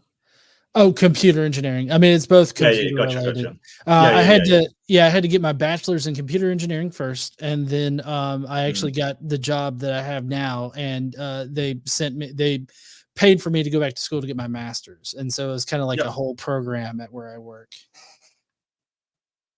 Yeah. Purple rhymes with orange brings up, if you're truly smart, you don't have to tell people you're smart. Like, a lion doesn't have to tell anyone he's a lion. It's the old writing trope. You show, you don't tell. And John, you got another super chat, $5 from Mark Agamotto 1313 Smith. Cool name. Yeah. Mark says, Kent is so slippery, he should be studied as a zero friction surface. Well, I know all of us have debated Kent. Oh, you haven't, Ember. I really have to. It's not just that he's slippery; he's very manipulative as well. He will do these things, and that sort of putting something out there, like, he's on the back foot when he starts to go, "Oh, well, your religion," kind of thing. He's just trying to make you mad, to make you go down a path you don't want to go down. It's really wild, really wild. Yeah, one thing that I'm glad that I did in this debate is I tried to keep Kent on track and be like, you didn't actually answer my question. Answer my Yes. question. Mhm. And I Yep. think that that's the important thing with people that are like Kent, like people that love to gish gallop. Ask them a question. If they try to throw you a red herring, go back and just hyper focus in on getting an answer to the question. Yeah. Because then you're highlighting how they're not answering it. And you also don't have to like go back and respond to their gish gallop. And don't be afraid to go back multiple times. Like, Mhm. don't go, oh, well, they didn't answer it the second time, but I've already asked them to answer it twice. So I can't go back on that. Sure, you can. Why not? Why can't you say, hey, I still haven't got an answer? If you don't know, can you just say, I don't know, to, answer the Mhm. question? There's no problem with that. And there's no problem with pointing out that something is a red herring. I mean, he tried to point it out to John, and it wasn't even a red herring. That's the thing. It was completely related to what he was saying. Right. But when Kent says, like, don't do this or don't do that, usually when I say, hey, could you please not interrupt or something like that, right? Just say I'm in the middle of a conversation, it's a hypothetical, and I say, please don't interrupt. I'm talking about anybody. Like, I'm saying I shouldn't do that as well. For some reason, Kent, he doesn't say it like that. When he says, oh, only one topic at a time, he's not applying it to himself. Right. Like, he doesn't have any problem doing it. He's saying, you don't do this, not me, which is wild to me. Like, I've noticed that as going through. Like, he really just says, oh, you do this, and will break that completely. Like, he says no ad hominems and then goes on to, basically question and insult Atheist Junior for his sexuality. And it's like, dude, what? But he really doesn't understand. Like, if you sort of go, you do it as well. He's like, so? Exactly. Yeah, it's rules for me, not for thee. On the subject of holding people's feet to the fire, as Sterling Nash puts it. I quite enjoy the tactic of, after the second time you've asked a question, if they still duck and dodge and whatever, you just go, oh, so you can't answer then, and I'll move on. Yeah, that's what I was gonna say. Is that like you have the option at any point, being like, okay, so since you can't answer it, I'm gonna assume you don't have an answer. Like, Yeah, I that's mean, a good tactic. Yeah. Yeah, that way you're kind of you're cooking them with pointing it out directly how they haven't answered you, and you're also, I guess, basically answering for them, because that's what it seems to be. Actually, that's really good, because then if they say, well, I can answer it, you can then go, well, what's the answer then? And then that's really, really focused in on them. And then, like, the amount of times, actually, now that you mentioned, the amount of times I've seen that, and then somebody goes, oh, well, I don't want to answer it right now, or something like that. And it's just so blatantly obvious that they don't have an answer, so ridiculously obvious. So, yeah, no, I get where you're coming from. That's really good. Hell yeah. 30 years ago, they've been doing this. The oil in the earth is from the flood in the days of Noah, when animals were buried. The coal in the earth is from the flood of Noah, when forests were buried. The fossils on top of hold on. What did you say they do with the turkeys? They tell. I showed the reference. I can't find it now. I got 10,000 slides. But they take all the turkey guts, the stuff they don't want. They slaughter the turkey. They put the offal, I think they call it, OFF. What's the name for that? Turkey offal. They sell it to the place next door by the truckloads, and they use heat and pressure to convert it to oil, which you can run in your car. In 20 minutes, they can do this. No, you cannot. I've never heard of that. Like, before this debate, I've never heard about people using offal to create oil that can run in engines. Yeah, he's confusing, conflating, equivocating, all the things. He's mixing his terms. Just because, like, olive oil is an oil, that doesn't mean you can use it in your car. It's not the same thing. We can extract oils and other substances from all sorts of organic stuff, but that's not turning it into petrol. Correct. I mean, there's an ethanol plant in my town. They take corn and shit and turn it into gasoline, but it's not actually gasoline, because that's not how that works. It's biofuel. Right. Yeah. Sorry, go ahead, John. No, you go, mate.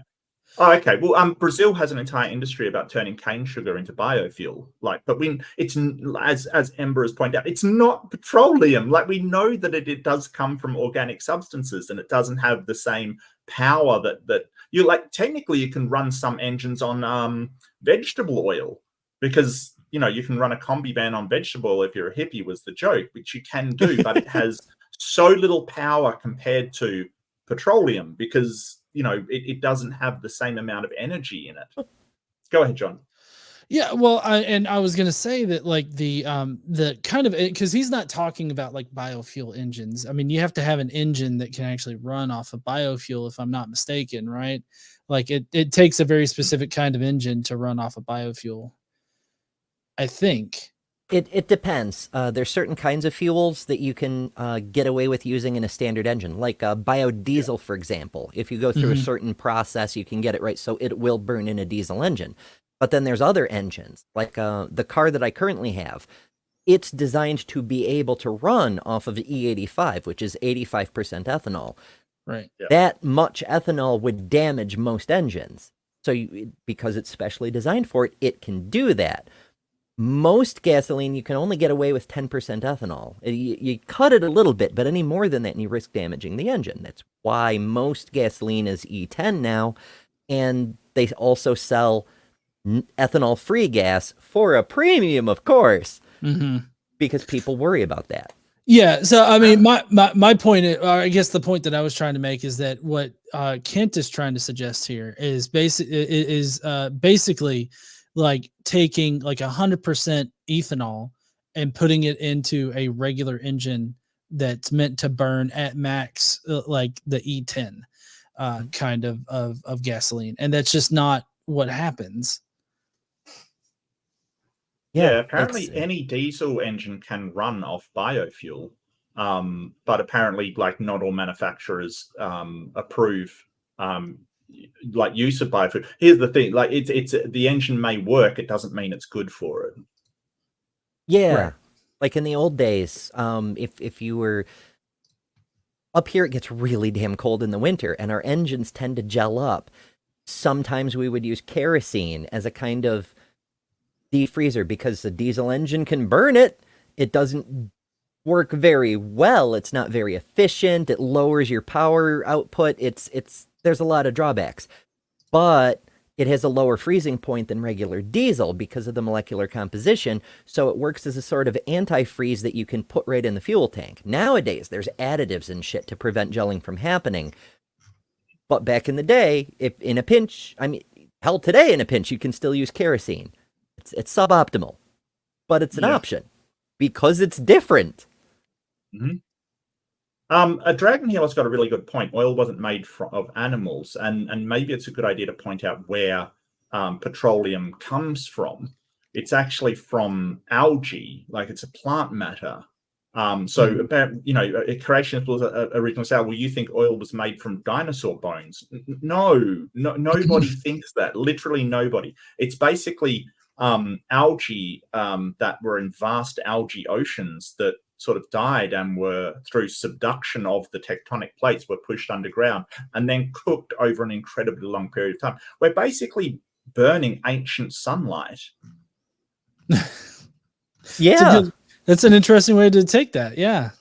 Yeah, It's sunlight that's really that was captured through photosynthesis, and then we're burning it off essentially. Yeah, it's the stored chemical energy. That's really cool. If you think about it, everything you eat, the matter it's contained in is just the shrink wrap, but the energy you're extracting ultimately comes from sunlight. So, nearly all energy on Earth comes from sunlight. Just some geothermal doesn't. Is basically almost the only thing. And so nuclear. we're all on a light diet. I can't help myself. My coffee's almost out. I'm getting loopy. They've been doing this for 30 years. It's cheaper to drill it and get the oil out of the ground, but it can be done, which shows all you need is heat and pressure and 10 miles of rock. How or is it 5 cheaper to spend millions of dollars drilling shit out of the ground when you can just harvest a whole bunch of fucking turkeys? I think I would appreciate you. I have an audience that loves God and doesn't appreciate your cursing and swearing. Are you capable of talking without the cursing? That's not cursing, Kent. By Yeah. may your crotch be infested by the fleas of 1,000 camels. You abusive tax evading fuck nugget. That's cursing. That's cursing.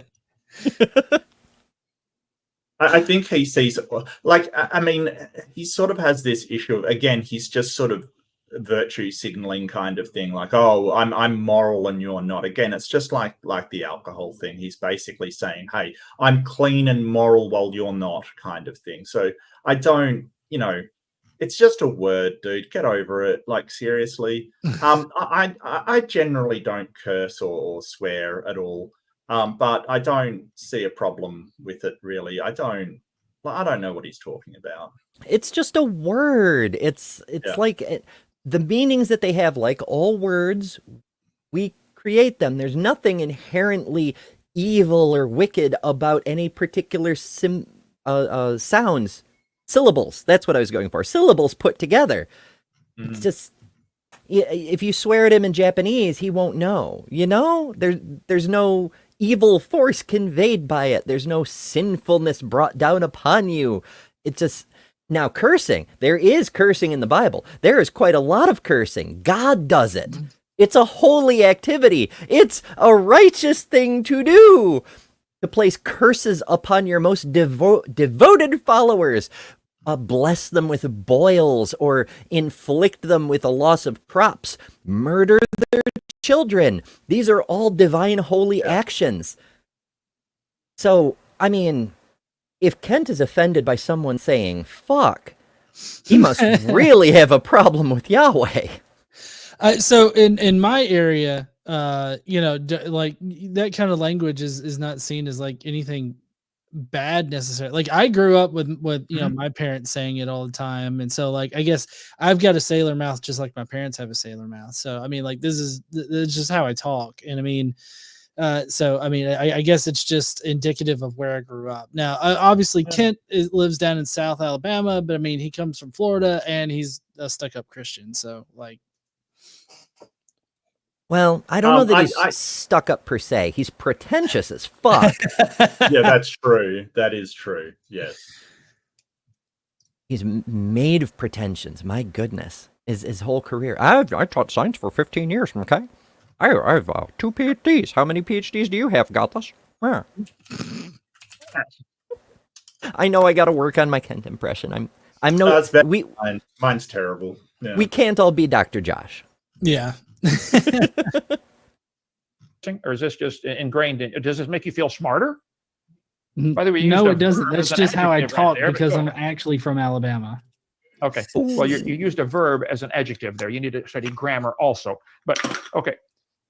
So fun thing about the word fuck. As many of you know, I grew up on a farm, and there's an old expression from farming when you go to fertilize when you fertilize a field by hand, it's called fucking the field because you're fertilizing it.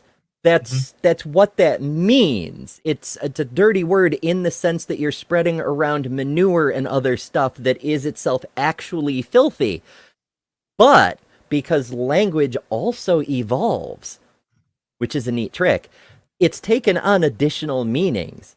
You can use it as a verb, as an adverb, as a noun, as all sorts of things.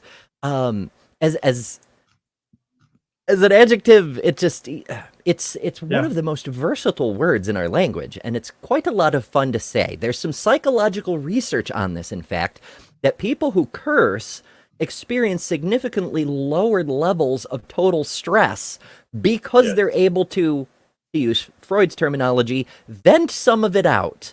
When you hold it all in, it's being able to express your emotions, basically, and that's really what we try to do, is express how we feel to others, and that alleviates some of that emotion. And that's how social animals work. We express what we feel to others, and that sort of helps us cope with the feelings that we're going through.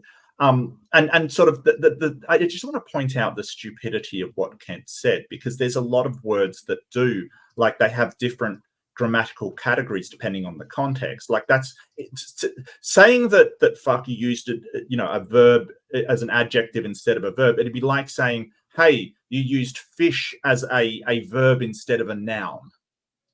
Like, what are you talking about?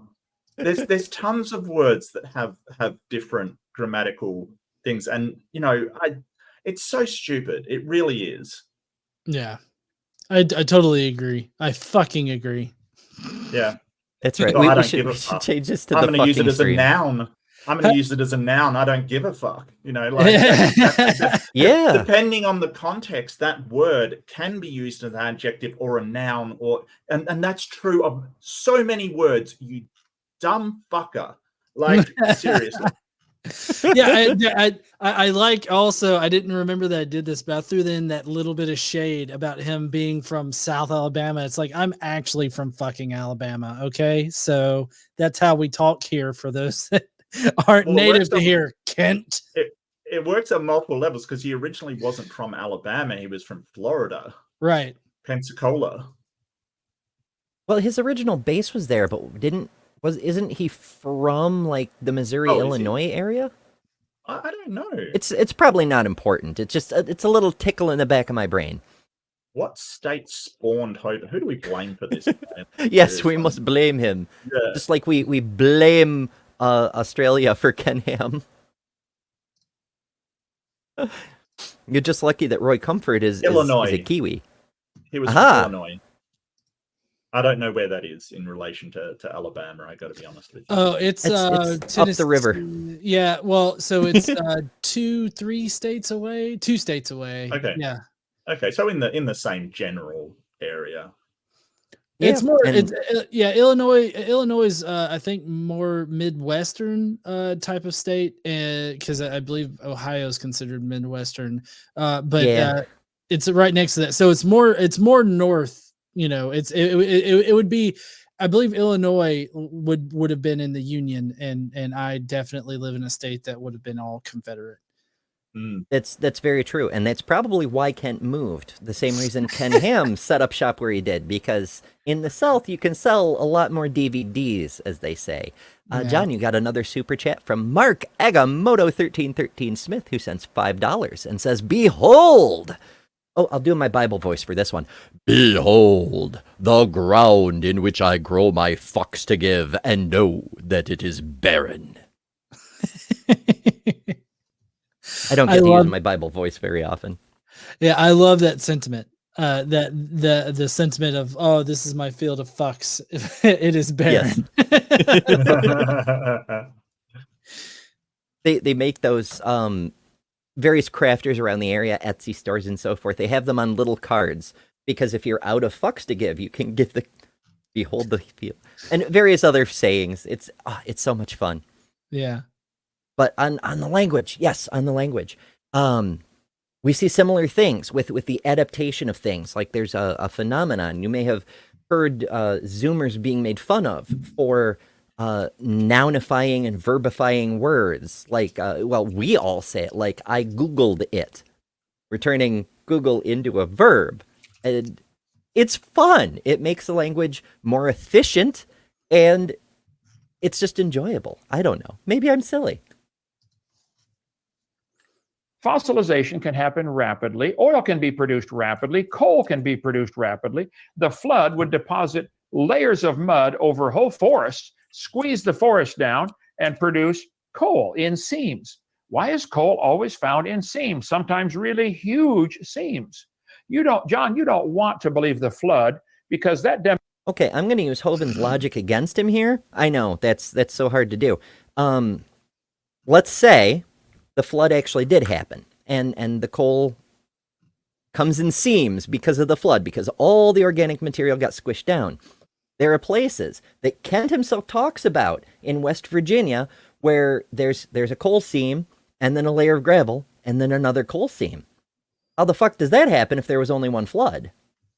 Yeah, and that's a good point, and that also can be used, as far as the geologic column in general, because basically what you have are different densities that are mixed up in the geologic column. So you have some rock that is of one density, and then another rock on top of that is like of a lesser density, and then you have a higher density rock layer that's on top of that one. So you've got like this mixed kind of thing. It just doesn't work. Yeah.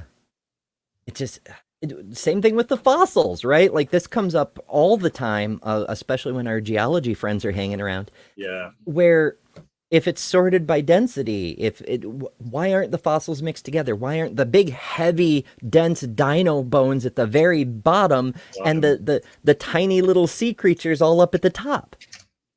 It doesn't add up any way you slice it. And the worst one is birds. Why are birds really high up on the top? And his explanation for that is, well, the birds were the last to die in the flood. Even though it mixed up all the rest, the birds were the last to die because they could fly around. And so someone pointed out, well, what about the pteranodons? Why aren't they at the top? And he just runs from that question, just absolutely gallops away because, if the flying creatures were last, pteranodons. Well, they were still hunting pterosaurs in the Civil War. Matt Powell has pictures. Oh, that was so funny. Like the worst deep fake you've ever seen, and he thinks it's actually a real pteranodon in the Civil War photo. Are you talking about the mention in the video that I made about it, or because he in an interview he mentioned that to me, and it's like I didn't know what he was talking about, so I went and I looked on the internet for Confederates standing over a pterodactyl, and like that's the only picture that I found was like this faked image of I think it was Union soldiers that were doing it, and so it's kind of like what the fuck was he even talking about at this point? Yeah, it does come up quite a lot, actually. He brings that up no matter how many, like with Kent. It doesn't matter how many times it's debunked. He's going to bring it out again in the next argument. That image was created for a television show, actually. And we know the show. Like, the show producers produced that picture, too. Like, we know how it was done. There's behind-the-scenes stuff. It just... What the fuck? Daniel M. sends a $1.99 super chat. Thank you very much. And says, David says good night. Good night, David. Yeah, David is Daniel's son. He's the cutest little kid ever. And Daniel, I hope you tell David good night and everything. I know I haven't been on here lately, so I know he usually watches my stream on Friday nights. And his son is usually up while it's on. So. But yeah, David is the cutest kid out there. So good night, David. Well, that's really awesome. Good night, David. And I hope we didn't ruin his evening too much with our dissertation on foul language or presenting Kent and causing the poor child brain damage. He's gonna go to school and be like, "Did you know whale penises are 10 feet long?" Yeah, keep your kids away from Kent Hovind. That's all I can say. Oh boy, that's solid life advice. Yeah. Demonstrates God's ability to judge His creation. He's going to judge you one day, John. I'm trying to help you. I'll be the best friend you got. I really don't need your help, and I'm not your friend. You're going to stand before the very God you don't believe in, and He's going to say, "John, you should have listened to Kent." We're all going to hear it. If there is any God, what is if there is Yahweh, even Jesus Christ is standing beside Saint Peter at the pearly gates saying, "Hi, how you doing, you frickin' sinner?" I guarantee none of them are going to say you should have listened to Kent Hovind. Yeah, I promise. So what you're asking, Mark, is like, what even is this? And so basically, Kent has realized that his evidence is not going to work on me. I'm not convinced by his evidence, and I have good, or I don't know if he acknowledges that I have good reasons to reject his evidence, but he can at least tell that his evidence isn't getting through to me. And so he's cut it. He's just resorting to preaching at this point and basically trying to, I guess, fearmonger me into it. But like, I'm just totally unfazed by it. Like, I'm not your friend, Kent.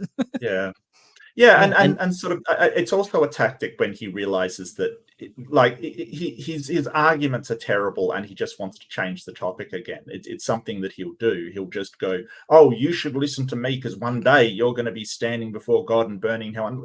It's a low key threat.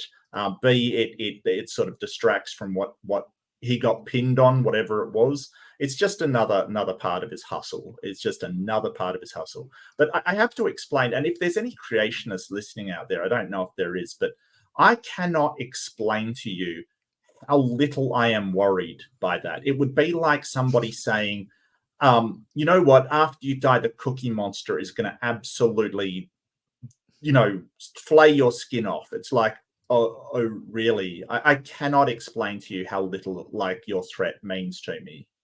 And I get that from you. You're sort of going, okay.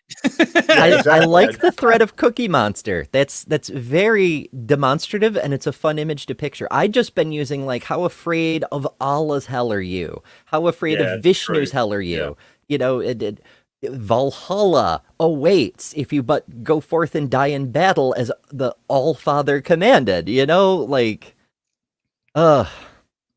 Left-handed Jedi says, Lisa the Rainbow Giraffe, leaf be upon her, ate your god, so I'm all good.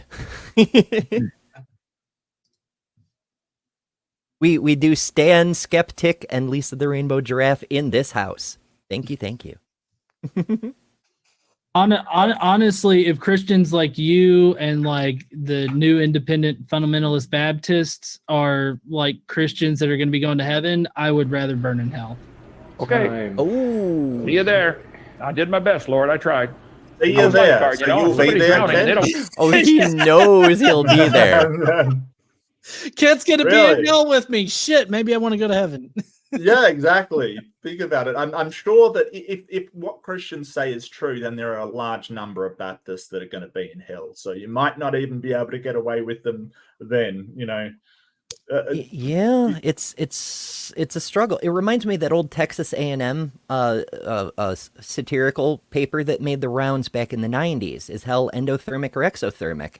It starts out with the premise that there are multiple religions that all make the assertion if you're not a believer in their faith, you're going to hell. We can safely conclude all human beings go to hell. Mm-hmm. I'm like, I love it. And Mark Agamotto Smith appears to love you, John. He's got another one for $2 this time. Says, I'm not going to hell. I'm going to hell. Yeah. The Norse version. I'd rather go That's there. right. Yeah. Yeah, I don't know. It'd be a bit of a struggle for me if Kent Hovind definitely were going to hell and hell was real, because in one place you'd have an abusive, bloodthirsty, attention whore motherfucker, and the other has Kent Hovind. Mm-hmm. Exactly. So, and I also want to point out, and this is a bit more on a serious side, just how emotionally damaging this threat can be to some people, especially people just leaving religion who have that sort of fear in their head. And that's why he does it. So even if he believes that, it is still really horrible to use that as leverage to sort of force people back into the religion. Like, can we just point out how emotionally manipulative it is to use people's fears to make them believe something, like to really exploit that fear. Present evidence for it, sure. If you can present evidence and say, hey, that's possibly what will happen if this evidence isn't followed. But he's just using a manipulation of emotion to get a reaction, which is disgusting. I don't think he's even going for the reaction. He's just deflecting again. Let's talk about this instead of the thing I'm losing about, which is a good sign, not just for Kent, but again, any debate. If a person starts preaching at you or starts talking about an unrelated subject or tries to criticize you personally, like you're a sinner and you need saving, any of those kind of situations, it's sort of a de facto admission of defeat, because they no longer have anything to say about what you're supposed to be talking about. It's people, Should have saved them. Okay, let them drown. Sorry, Okay. gentlemen. Anyway, We will thank you. next. Okay, and I guess that's where the Q&A. Yeah, Was that's where to the Q&A start. started. Yeah. Yeah. Mm-hmm. All right, so I gotta say, I'm impressed. Kent. He hit all the classic notes, the buy my DVDs, the preaching, and of course we got the legendary whale penis. He managed to shame you in 3 different ways. Yeah. No, no drinking. You're not a Christian, and your language. Yeah. Yes. How dare you speak English? Yeah, and in I this mean, country. I hope me putting forth like this I guess very sort of strong persona of like Kent can say anything and it's not going to emotionally affect me because I don't give a fuck what Kent has to say.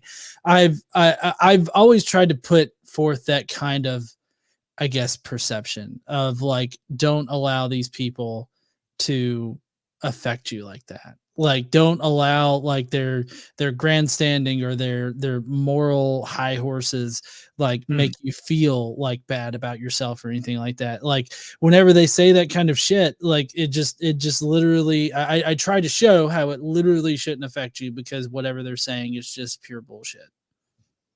Well, I think it's sort of there's no reason why you can't bring it up in a debate and sort of go, well, does me swearing change any of my arguments? Does that in any way change the outcome of whether I'm right or you're right?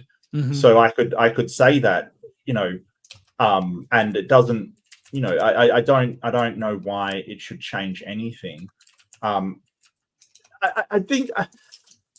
I don't like. I'm just keep thinking. You sort of framed as a lot of people said that you lost and did garbage. I don't agree with that. I certainly, like you said, it could be tightened up and sort of interrupt Kent before he goes on this massive gish gallop kind of thing. I do agree with that. But this whole colorization of you got thrashed or whatever, I think is completely inaccurate. It's really inaccurate. Yeah, whenever somebody confronts me and says, "Oh, you got beat by Kent Hovind," the first thing that I always ask them is like, "Okay, what point did Kent get me on? Like, what point was I wrong about, or what point did Kent make that I wasn't able to sufficiently respond explain to?" Yeah, and every time nobody can bring up a single point. Like they're like, "I don't know, you just lost," and that's pretty much it. It's like a really shallow thing. Yeah, well, it's vibes. even the most ridiculous flat Earth debates, there's going to be people out there saying that I got whipped by this flat Earth, Iron Horse handed me my ass kind of thing. So I really wouldn't let it bother you. Really, my attitude is just, well, you're entitled to your opinion. I don't think debates really have winners and losers unless it's being scored in some way. So I don't really care what your opinion is. I will just do my best. And if you're satisfied that you did your best in that debate, and I think you did well, actually, I don't think that you really missed that many beats at all. The things that I would be sort of critiquing would be very small stuff, here's where Kent diverted. Keep an eye on it kind of thing. But a lot of the time, like when I said, hey, this is a diversion from Kent, you picked up on it and you were like, no, I didn't want to go back to evolution kind of thing. I'll try not to say it. Yeah, stuff like that. You're like, yeah, no, I'm aware of what he's doing. So yeah, I very little to sort of say you did wrong. Yeah, I think at one point I was literally like, okay, Kent, without mentioning evolution, can you answer the question? Exactly. Yeah, exactly. Exactly. And it was very, very good. Like that is what you have to do, is say, hey, we are not going to your red herrings and your tangents that you want to escape from the questions on. And I think it was awesome the way that you actually said, what is your evaluation of the scientific model? How do you say that works? So we can correct you on how it works. It shows that he doesn't actually know how it works. This is the thing that you've got to remember with Kent. He will say, oh, I'm an expert. I know their model. They say a whale came from an amoeba kind of thing, but that isn't the actual model. He doesn't know how it works. Dr. Cardinal, to bring him up again, he went into one of Kent's rooms and asked him all of these questions, and he hasn't got the first idea of how evolution actually works. Right. Not a clue. Yeah. Well, it's a religion. Yeah. Exactly. Slight detour. Mark Agamotto Smith strikes again for $5. It says, John, I just noticed your name. Are you related to the Jackie Gleason? Actually, well, so I haven't looked it up myself, but I have heard some family members say that they have looked up like the Gleason line, and we are related to Jackie Gleason. So I don't know how true that is, but maybe I'm not sure. Well, if you believe in evolution, then you go back far enough, we're all related. Yeah, exactly. I remember when I was a kid about the whole creationism thing. I remember as a kid, and I don't know why it didn't strike me as odd, but like I remember having this very specific thought of like, well, if we all came from Adam and Eve, that means we're all related. And like that did not strike like maybe that's a totally Alabama thing, but I'm like, okay, that seems right. No, I got that too. I of course I grew up non-religious. My grandmother tried, but it never stuck. And so I grew up with like a vague understanding as a small child of evolution, like everything is distantly related in some way.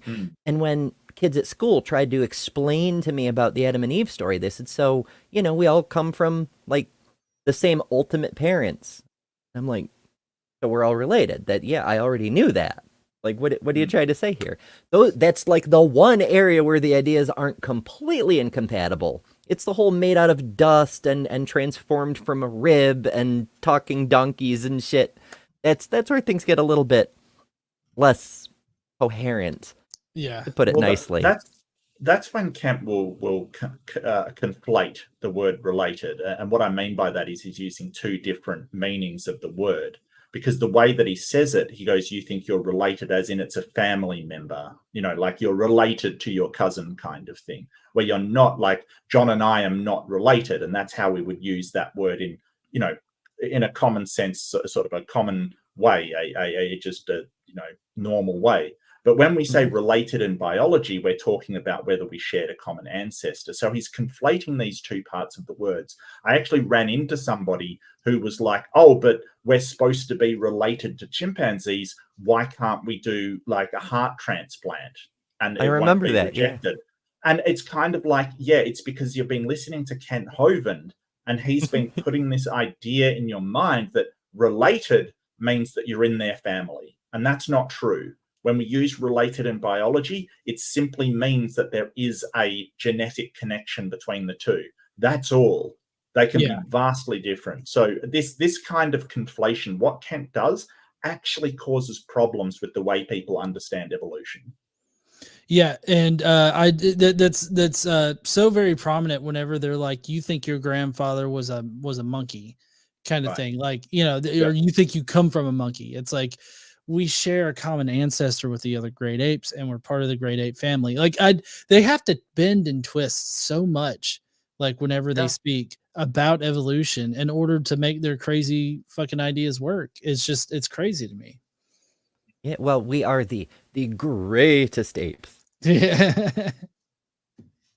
I don't know. I kind of enjoy our accomplishment. Like, we may not be as strong as a gorilla or as quick in the trees as a chimpanzee, but we have these lovely artificial caves that we figured out how to build, especially once we discovered heating and air conditioning. They're just delightful.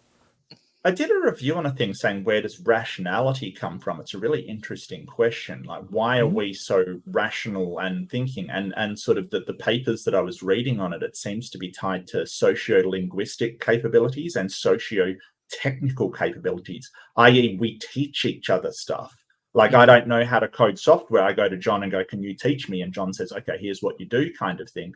It, like, rationality is sort of what we developed to be able to communicate ideas with one another, which is just wild. Like, but there's nothing in evolution that would prevent that from happening, because chimpanzees are doing the same. They teach each other how to make sticks to catch ants and things like that. They don't know it instinctively. The older apes teach the younger ones. So we're not the only ones to do it. We're just really good at it. Like, really good at it. Yeah. We've developed specialized technologies for that purpose. Yeah. Our language is incredibly sophisticated, and we still run into the limits. We lack words, we lack specificity of terminology. We have to create new words all the time to be more precise. But also we have written language, which lets us communicate with people we aren't directly in contact with. I could write information on say a note card, and I could mail it to Mark. And now I'm communicating across vast distances and across time because I write it today and it arrives next week or something. It's magical. Yeah. Well, animals kind of do that as well. They leave scent trails for each other and things. So that is something that they do. I mean, obviously, it's a very much cruder form of communication. Thank you. It's a much cruder form of communication that it doesn't have the concepts we do, but it is there. They I think deer mark their scent on trees and stuff to say, hey, I'm in the area, and that gets carried by the wind. So technically they do as well. I'm glad Zoomy Tomato appreciated my thanks. John, you had a whole thing with penises. I get to say doo-doo. It's just how it is. I think that's fair. What do I get to say? Where's my whale penis? In search of Mark's whale penis. Well, I'm not going to boast, but so I mean, so this happened in 2019, and I had been doing it. I had been doing like the YouTube like stuff and like counter apologetic stuff for 7 years at that point. So it just give it time. You'll get your whale peen moment. I promise, Mark. Nice. Absolutely, absolutely. Other Mark said doo-doo. Yes. Jester, Lord of Shenaniganery, sends $2. Thank you so much, and says, if ever I have seen a more unholy trio. That's high praise considering the unholy the unholy trinity or whatnot. Seth, Matt, and Aaron. Yeah, that's. It's interesting how we started with the four horsemen of new atheism, and now we have the unholy trinity. I kind of wonder what will we come up with next. Will it be a pair, or will we go the other way and have a 5-pack? A quintet. Yes. Who's to say? And maybe we'll end up with 13, and they'll call themselves the anti-disciples or something. I don't know. And I don't know if you've noticed this, Mark, or Ember, but like a lot of apologists are stuck like in 2012, like counter apologetics, because like they only ever mention Dawkins or Dennett or Harris or Hitchens. Like they don't mention anybody that's relevant in 2024. Yeah, no, I agree. Like you never hear them come out with something like, "Oh, Sam Harris said this" or something. It's like they just don't acknowledge it. But that brings me to that reminds me, John. I asked the question at the very start of the first episode: has Kent Hovind's arguments actually changed? And they haven't. They're exactly the same. Exactly the same. I'm sure he still has the exact same slides that he presented to me. No doubt. Yeah. Oh, John, I mean, don't expect me to find one. There's 10,000 slides back here. Have you ever heard of Control F?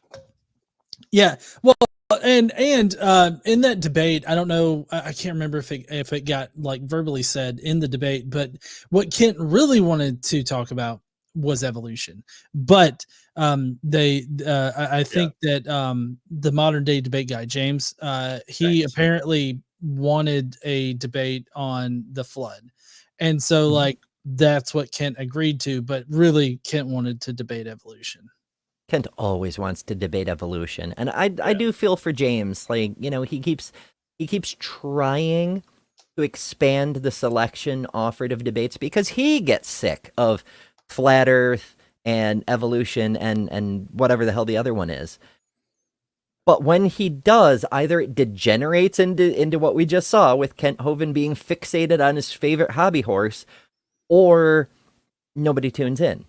And like, it's a marketing thing. But people like to see the same old get beaten up all over again.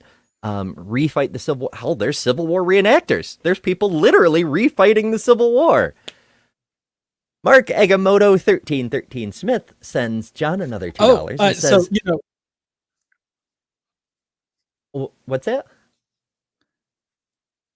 Oh no, you go ahead. You read off the super chat. Okay, he says Dapper has a better set of slides with a yodel. All I was gonna say is that I live in North Alabama, and there's actually a reenactment that goes on every year in Decatur, Alabama, which is where I'm originally from, is Decatur, Alabama, and they have this place called Point Mallard, and they have this giant field out there that they do Civil War reenactments of battles out there, but they also do like this balloon lighting thing in the summer. Hot air balloons. And so like, yeah, the whole reenactment thing is alive and well here in Alabama and other, southern states. So it's kind of crazy that it happens. I actually grew up with it, that kind of being normalized, like this whole Civil War reenactment thing. So like, it seems weird to me that other people don't, or at least it did until I was like exposed to, people outside of the state. It's pretty wild, but that makes me think of a thing.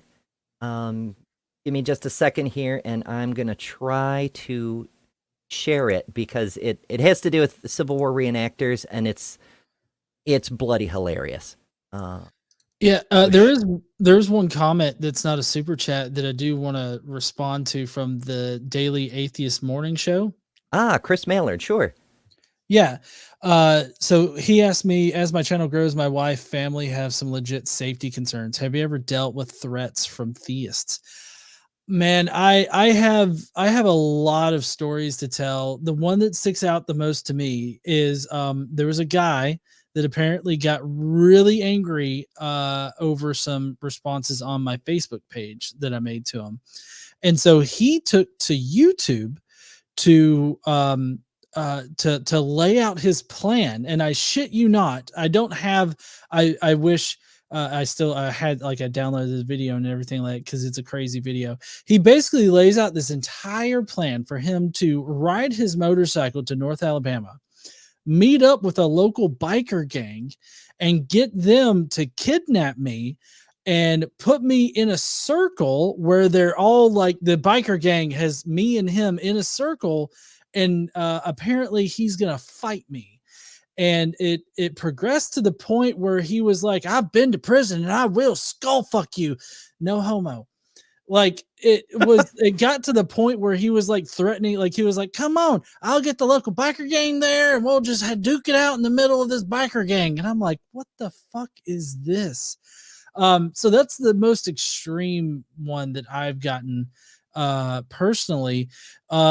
I haven't gotten too many threats from people, and I haven't really had to worry about anybody finding me. I have had situations like on Facebook where people have taken things a bit too seriously, and like there's been a case where way long ago people thought they doxed me and stuff like that. So I mean, those are pretty real concerns. For me, it helps that my name's pretty generic, like John Gleason. There's a lot of John Gleasons. I think there's a whole Facebook group dedicated to people named John Gleason. And so like that kind of helps, but I usually try to, keep things as ambiguous as possible as far as like, where I'm located. Like I'm not shy to say that I'm in North Alabama and I'm near Huntsville, Alabama. Right. And so like, I guess if somebody really wanted to find me, like, you can find anybody, given their name basically.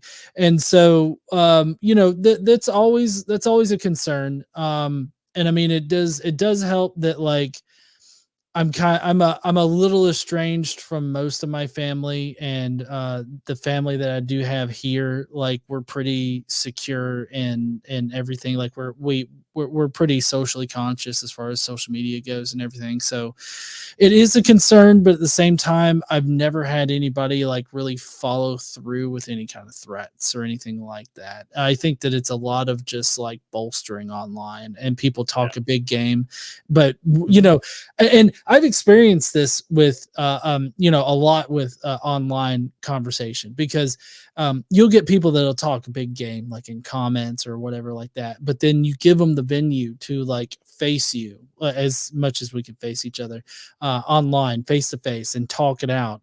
They just routinely will not do it. Like they won't even go on there. And so it's just I think that a lot of it is they feel secure behind a screen and in the comments and everything like that. They feel secure to say what they want, but when given the chance, most people are not going to act on anything. So I'm not going to tell you, Daily Morning Atheist, the Daily Atheist Morning Show, Chris. I'm not going to tell you not to worry about it. I think that you need to have a reasonable, socially conscious like presence online. Try to not be too specific about.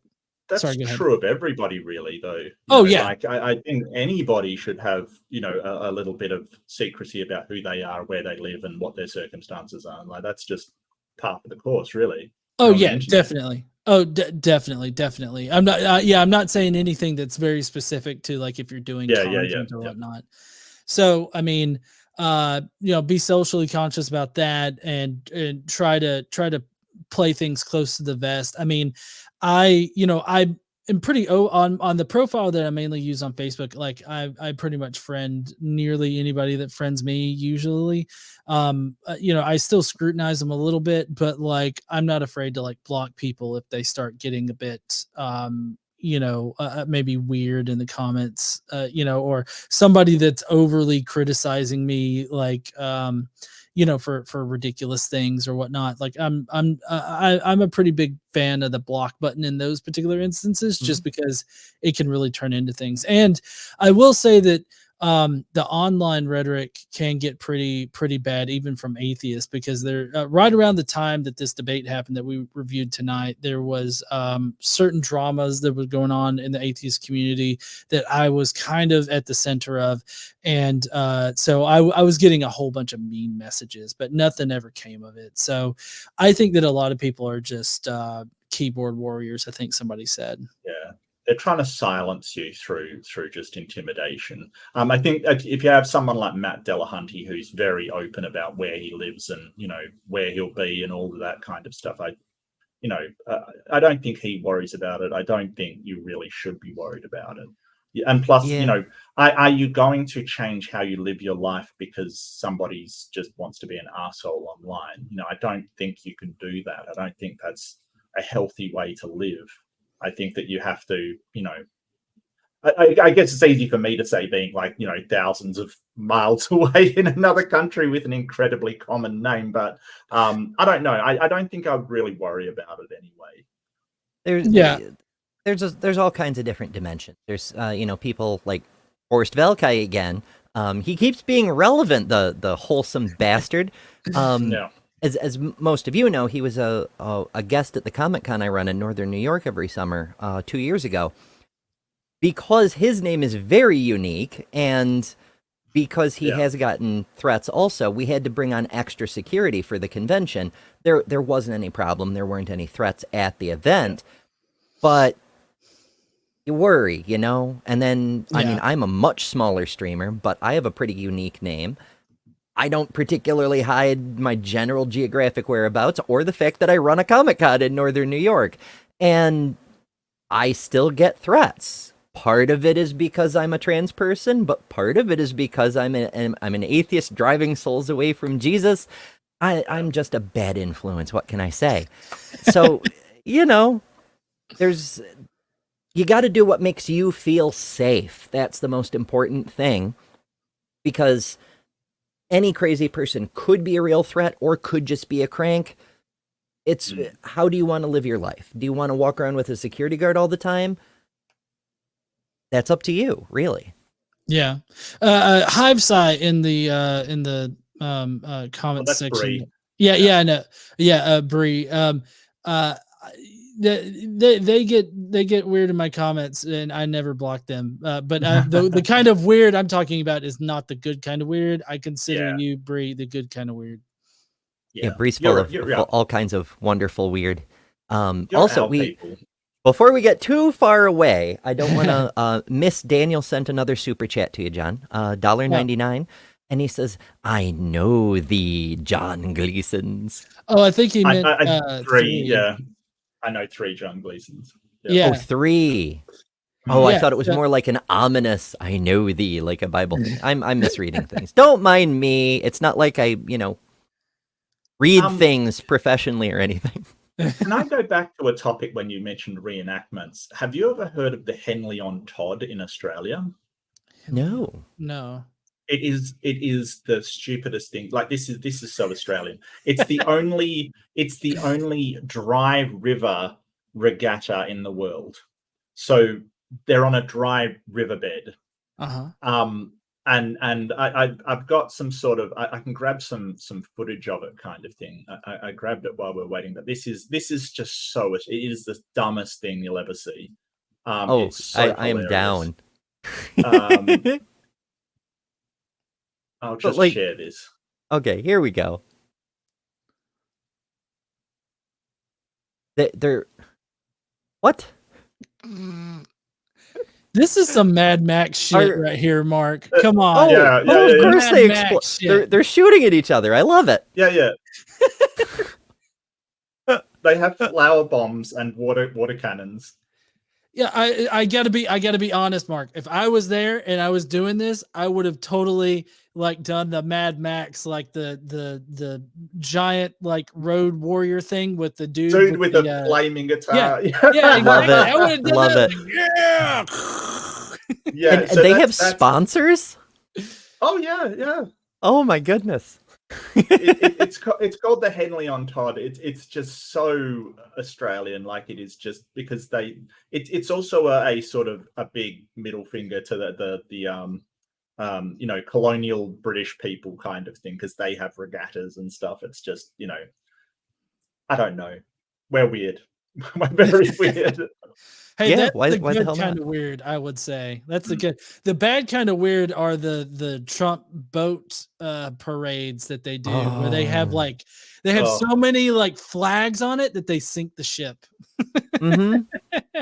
We have those in my neck of the woods, and Really? there was a sheriff deputy who got fired because he took a department boat to join the parade and flew a Trump flag, and they were like, you can't do that with county property. No. What the fuck is wrong with you? Yeah, that's just wrong. Yeah, but it's just it's wild. We get the people with the flags on the trucks, and then inevitably the flagpole is made from cheap material because they're all fucking incompetent, and the flag will break off while they're driving down the highway and smash somebody else's windshield. Mhm. What are we gonna do? These freaking Americans, I tell you. I know. I agree. Yeah. Well, I mean, it's kind of the elections coming up, and I get that people want to support their guy, but not at the expense of everybody around you. Come on now. It's just such blatant, overwhelming insecurity and compensation.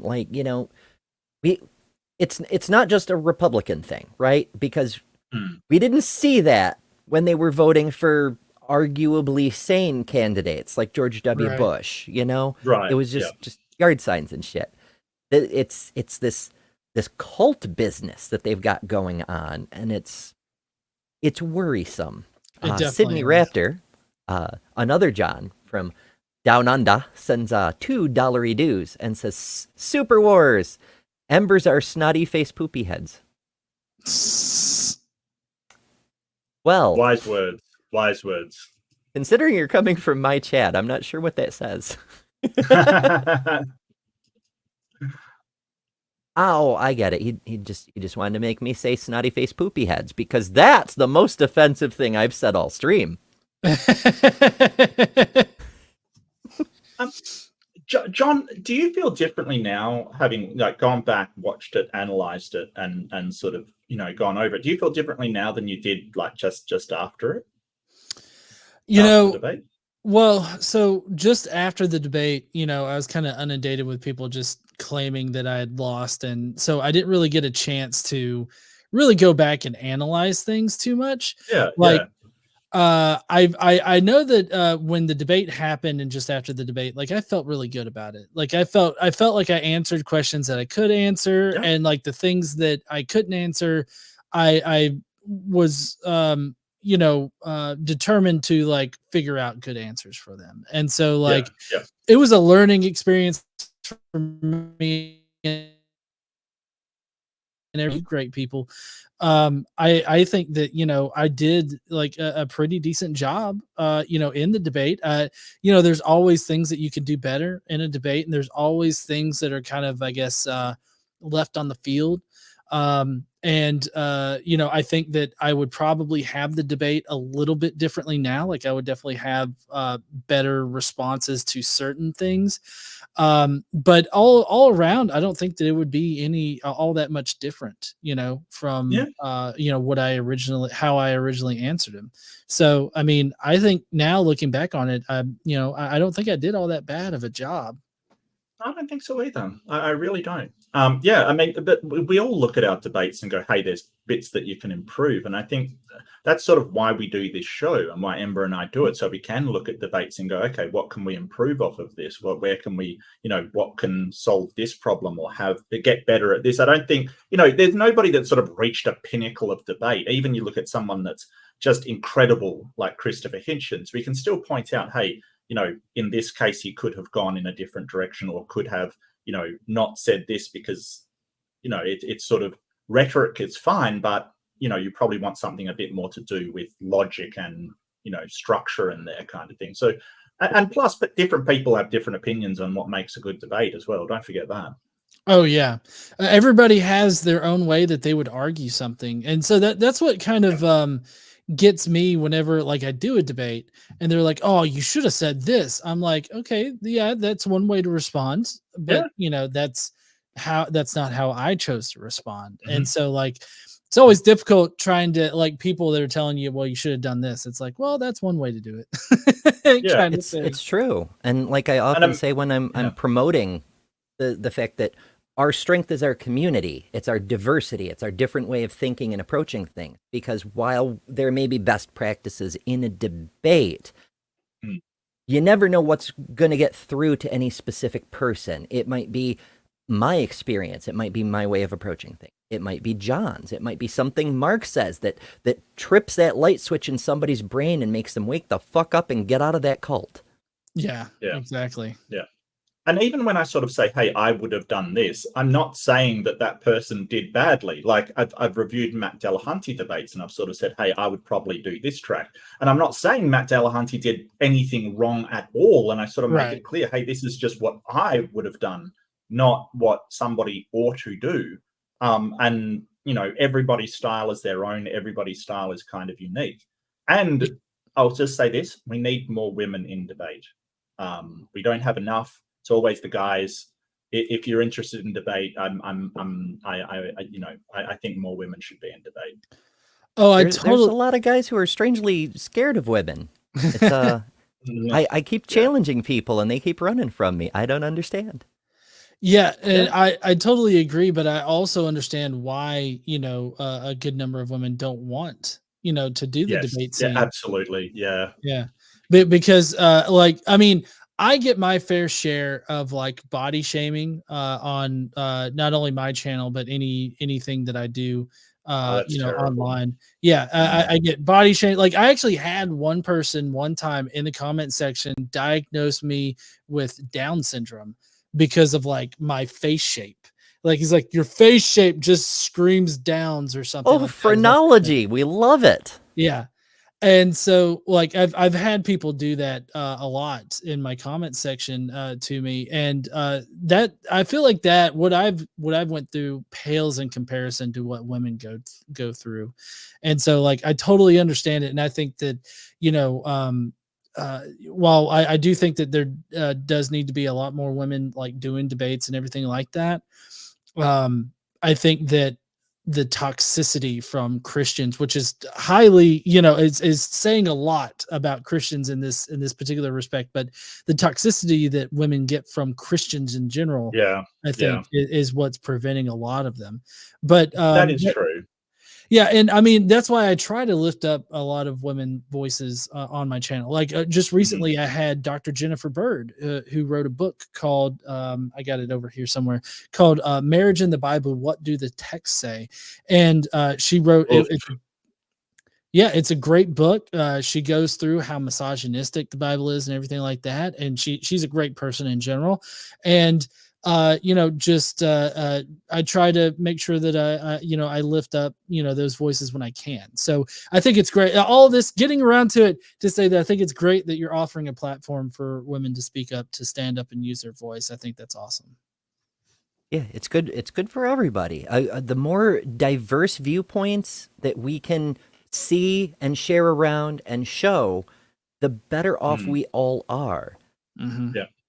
I mean, one of my favorite debates was Shannon Q against Darth Dawkins. She smoked that guy, absolutely smoked him, and he was, incensed. But I totally get it. Like the toxicity that women can run into is sometimes the toxicity that we run into is sometimes overwhelming. As you said, Yeah. it's incredibly overwhelming. So I'm not surprised that people don't want to expose themselves to that in their life. It is kind of horrible, especially with Kenton. He's known to dox people and things like, really terrible behavior. Like this is kind of stuff that, for someone that claims to have won all these debates, why is he leaning on such horrible tactics? Like, using people's what they're drinking against them, using people's sexuality against them, pointing out all this stuff. It's just, can you just act like a professional for once in your freaking life? Like, seriously, please. Why would he start now? Exactly. Oh, because it's been working so well in his life, like 10 years in prison later, like. I actually really like how Shannon Q deals with that kind of toxicity, because she gets a lot of it from the various shows that she's on, and the way that she deals with it is that she makes it her Twitter title, like her account title. She whatever kind of crazy response she's gotten, she puts that in her title. And so I've done that a couple of times, and it's I think that it's hilarious, because I feel like it takes the power away from what they're saying. I mean, and so I try to do that. I try to, I guess, exemplify that with the times that I read my comments and everything like that, trying to make a good laugh out of it and everything. I think that that's one of the better ways to deal with those types of comments, is to just realize that they're being ridiculous and to have a laugh about it. Yeah, and I'm actually. Sorry, go ahead, Ember. Okay, I was just gonna say I'm actually, I've been collecting hate comments on my my trans channel, and some of them are just, they're so absurd. I don't know why they make me laugh so much, but I've got a couple where one person says they've had voice surgery, and another person in the same video says your voice is so deep, and I'm like, do people not see? It's wild to me. What people say about you doesn't change who you are at all. Like, it just doesn't change who you are and what you're doing. That's that's very easy to say. It's very hard to do, because I think that sort of calling people names and being insulting and being horrible to them, we kind of I know from experience that if people say the same thing enough, sooner or later you kind of buy it. So it's important to put those boundaries around yourself if that is the case. It's just knowing that and having a support network of people you can turn to and say, hey, this made me feel like X, but and they say that's ridiculous, so having that support network is really important. I also want to say, John, I love that the line has chewed gum, just a platform for women exclusively, that they can sort of field all of these questions. It's really good. I think usually Eve Was Framed is on there. Just amazing. Yeah, and they have the Transatlantic show for Transatlantic. In my opinion, possibly the most important show on the entire fucking internet. It's, I think Jimmy would agree with me on that one. That, you know, it's pretty damn important.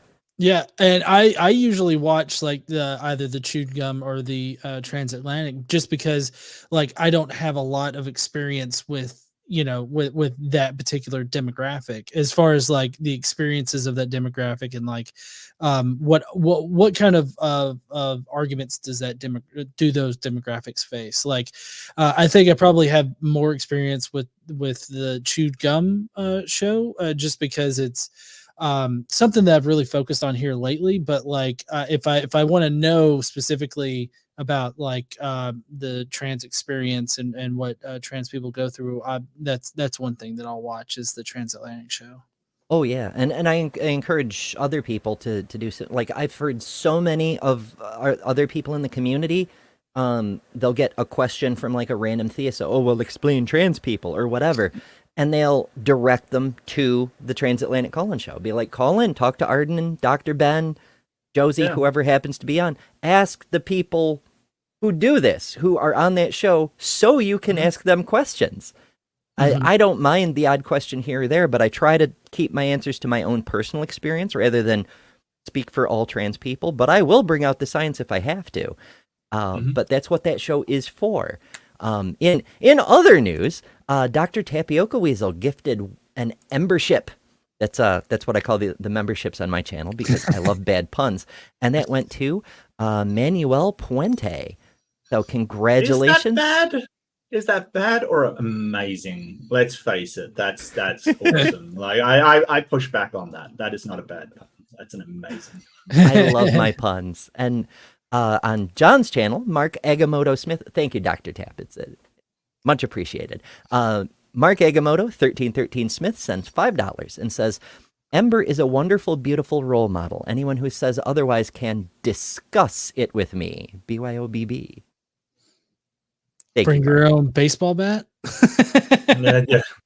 Bring your own baseball bat. Look, I don't know. I kind of, when I call somebody beautiful or whatever, I really, you know, I think that there's some things that are beautiful that have nothing to do with their physicality or what they look like, you know, like there's a lot of people I think are absolutely beautiful just for their minds and what they think and what they believe and all of that stuff. So it depends on, you know, because I rip open their head and examine their brain. That's exactly what I'm all about.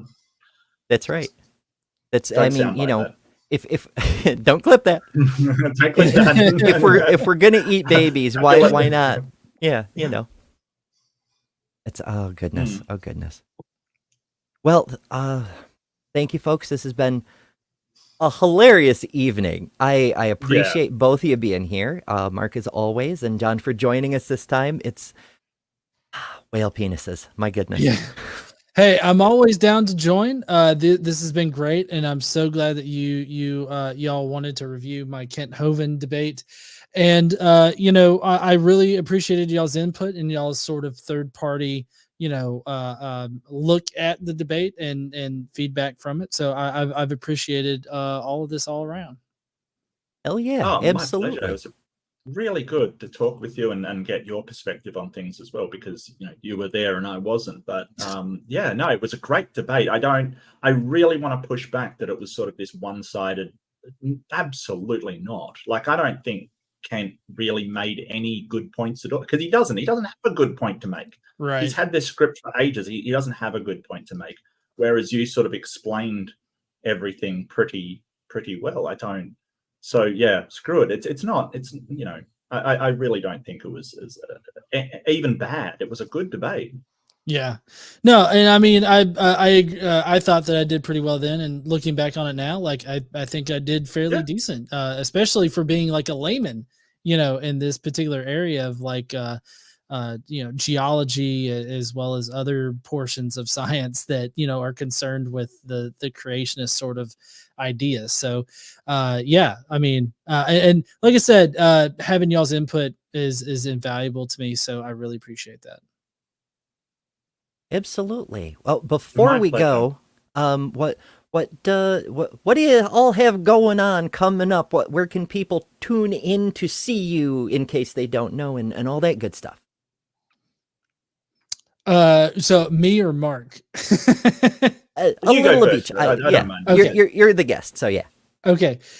So I mean, I've got videos that I try to post 3 times a week right now, because I'm doing a lot of conversations like on TikTok and, doing call-in shows and stuff like that. So I'm posting a lot of content where I'm just directly interacting with people, specifically on, topics concerning the Bible. Like I'm right now in the queue that I have, I've got a lot of topics concerning like, misogyny in the Bible, just general arguments about God, and then topics covering my mythicist stuff that I like to do on occasion. So I got that. I do have a debate coming up next Saturday night, actually, that is me against this person named Matt Adams. I don't know if y'all know who Matt Adams is. No, It doesn't ring a bell. Okay, he's got a lot of personas online, but it's on the James is Tired channel, and it's going to be over slavery. And so I had a preliminary call with Dr. Josh today, and he kind of informed me about Matt's sort of position and everything. And I've interacted with Matt a little bit before, so I mean I'm pretty well like ready for the debate. But that's going to be happening next Saturday night. I'm going to have a debate on whether or not the Bible or God condones slavery, and It should be a short debate. Are you streaming it to your channel as well, or just is it on James's Tired? Well, I think it's on James's Tired right now, and I don't know if I'll be able to stream it onto my channel. I'm going to try to, because I really do like this dual streaming thing. It seems to help out. And so I would like to. So, but I don't know just yet. And I'll be putting a link on my community tab when it gets closer to time next week. I think I'm supposed to have Dr. Carrier on next Friday too. So I've got a pretty busy week coming up. Oh yeah, very wow. cool. And that reminds me, I do want to have a chat with you at some point about mythicism. I've been reading. I'm so bad with names. Richard, who wrote Nailed. David Fitzgerald. Yeah, David. Jesus Christ. Why did I say Richard? Like I said, I'm bad with names. Yeah, I read Nailed. I read volume 1 of Mything in Action. Fun stuff, because I ran into David in another stream, and then I saw him on another stream the next day, and I'm like, okay, I gotta do this, but because people have been talking about it. It's a fun read. You learn a lot of cool stuff I didn't even know, and I've been doing actual Bible study for years. Very cool stuff, and so I'd like to bounce ideas around with you at some point. But oh yeah, definitely. I mean, you just tell me when you want to do it, and I'll let you know like what availability I have. I'm always hyped to talk about that topic, so I'll definitely would love to talk to you about it. And the stream on Friday, though, in case anybody's curious, is a stream concerning the app that I actually have on the app stores. It's called Crestus. And Carrier is coming on to sort of run through a number of different propositions that we can use Bayesian analysis on, because the app actually has a Bayesian calculator in it that I'm trying to work on improving to where it's a lot easier to use. But we're going to be using the one that's currently available, and that's going to be this Friday, probably around 7 p.m. or so. Which I know, Mark, you typically stream around that point, so I'm expecting a low turnout. But sorry. Oh well, no, I usually, it's sometimes times are really wacky for me. It's just where I am, unfortunately. Yeah. It's just being upside down, as everybody knows, is rough. But that's okay. I mean, I try not to overlap anybody, but I totally get, when people overlap. It's just something that happens, there's so many of us that it can't be helped. But the beautiful thing about this particular branch of the internet is even after the stream is over, you can still watch the video. You can get the. It's not as much fun as being in the live chat, I have to admit, but you can still see what happened. And if you like what you see, don't just subscribe. Ring the little bell so you get a notification so you can come play in the live chat next time because, speaking for myself, I'd love to see you there. No, totally. I always love seeing people in the chat and interacting with the chat when I can. So, yeah, it's definitely ring that bell, especially here on Ember's channel and on Mark's channel, because I always hate it when I miss like live streams and stuff. I'm usually kind of busy, so I try to watch it when I can. But I always love interacting and watching, especially you, Mark, and Ember. Y'all always put out some great content. Oh, thank you. So do you. You have some really interesting people that you talk to, both in a good way sometimes and in a bad way sometimes. and I don't know which I prefer, to be honest with you, because it's always a good time. Always a good time. So go subscribe to Godless Engineer if you're not subscribed already. I'll put the link in the chat. I'm not sure if the link would come up it will just come up in Ember's chat. So I put the link in there. Yeah, check them out. Gotta have a wrench to post links, alas. But yeah, John is, of course, at Godless Engineer. Mark, as you can see under his name, is at Mark Reed Atheism, just like his name is spelled. I'm at Better Than Ember on my main channel. All my other channels you can find at betterthanember.com. Right, Mark, what have you got coming up? I've been working on an idea I came up with a long time ago. Mostly it's just for fun and because I want to enjoy doing it. I'm actually working on a scripted, very short show with my wife. So if you don't know, my wife has written books and has a degree in writing. So she actually knows how to write script, unlike me with no idea. So she's helping me with that. But I'm hopefully going to put that together and start filming. But it's sort of a little pet project of just for fun kind of thing. I don't know if it'll be any good. I'm probably going to put the pilot up for the channel members and see how it's received. If it's terrible, it's terrible, and I'll just move on. But if it's good, then we maybe can do some more of it. So just for a bit of fun. Apart from that, I'm going to be over at Skeptic Spin. I'm trying to work out the Eastern time stuff. Sunday night, 8 o'clock, 8 p.m. Eastern time, that is, or Monday morning my time. And I do aimbot on Tuesday nights Eastern time, which is sort of applying morals to instances of Reddit.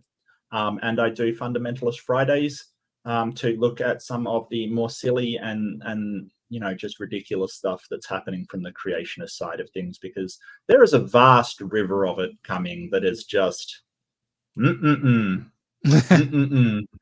Taco filling. There's no end. There's no end to the nonsense coming. Yeah. Mark, just as an aside, I did make you a mod over there on my channel, so okay, thank you. Links you can.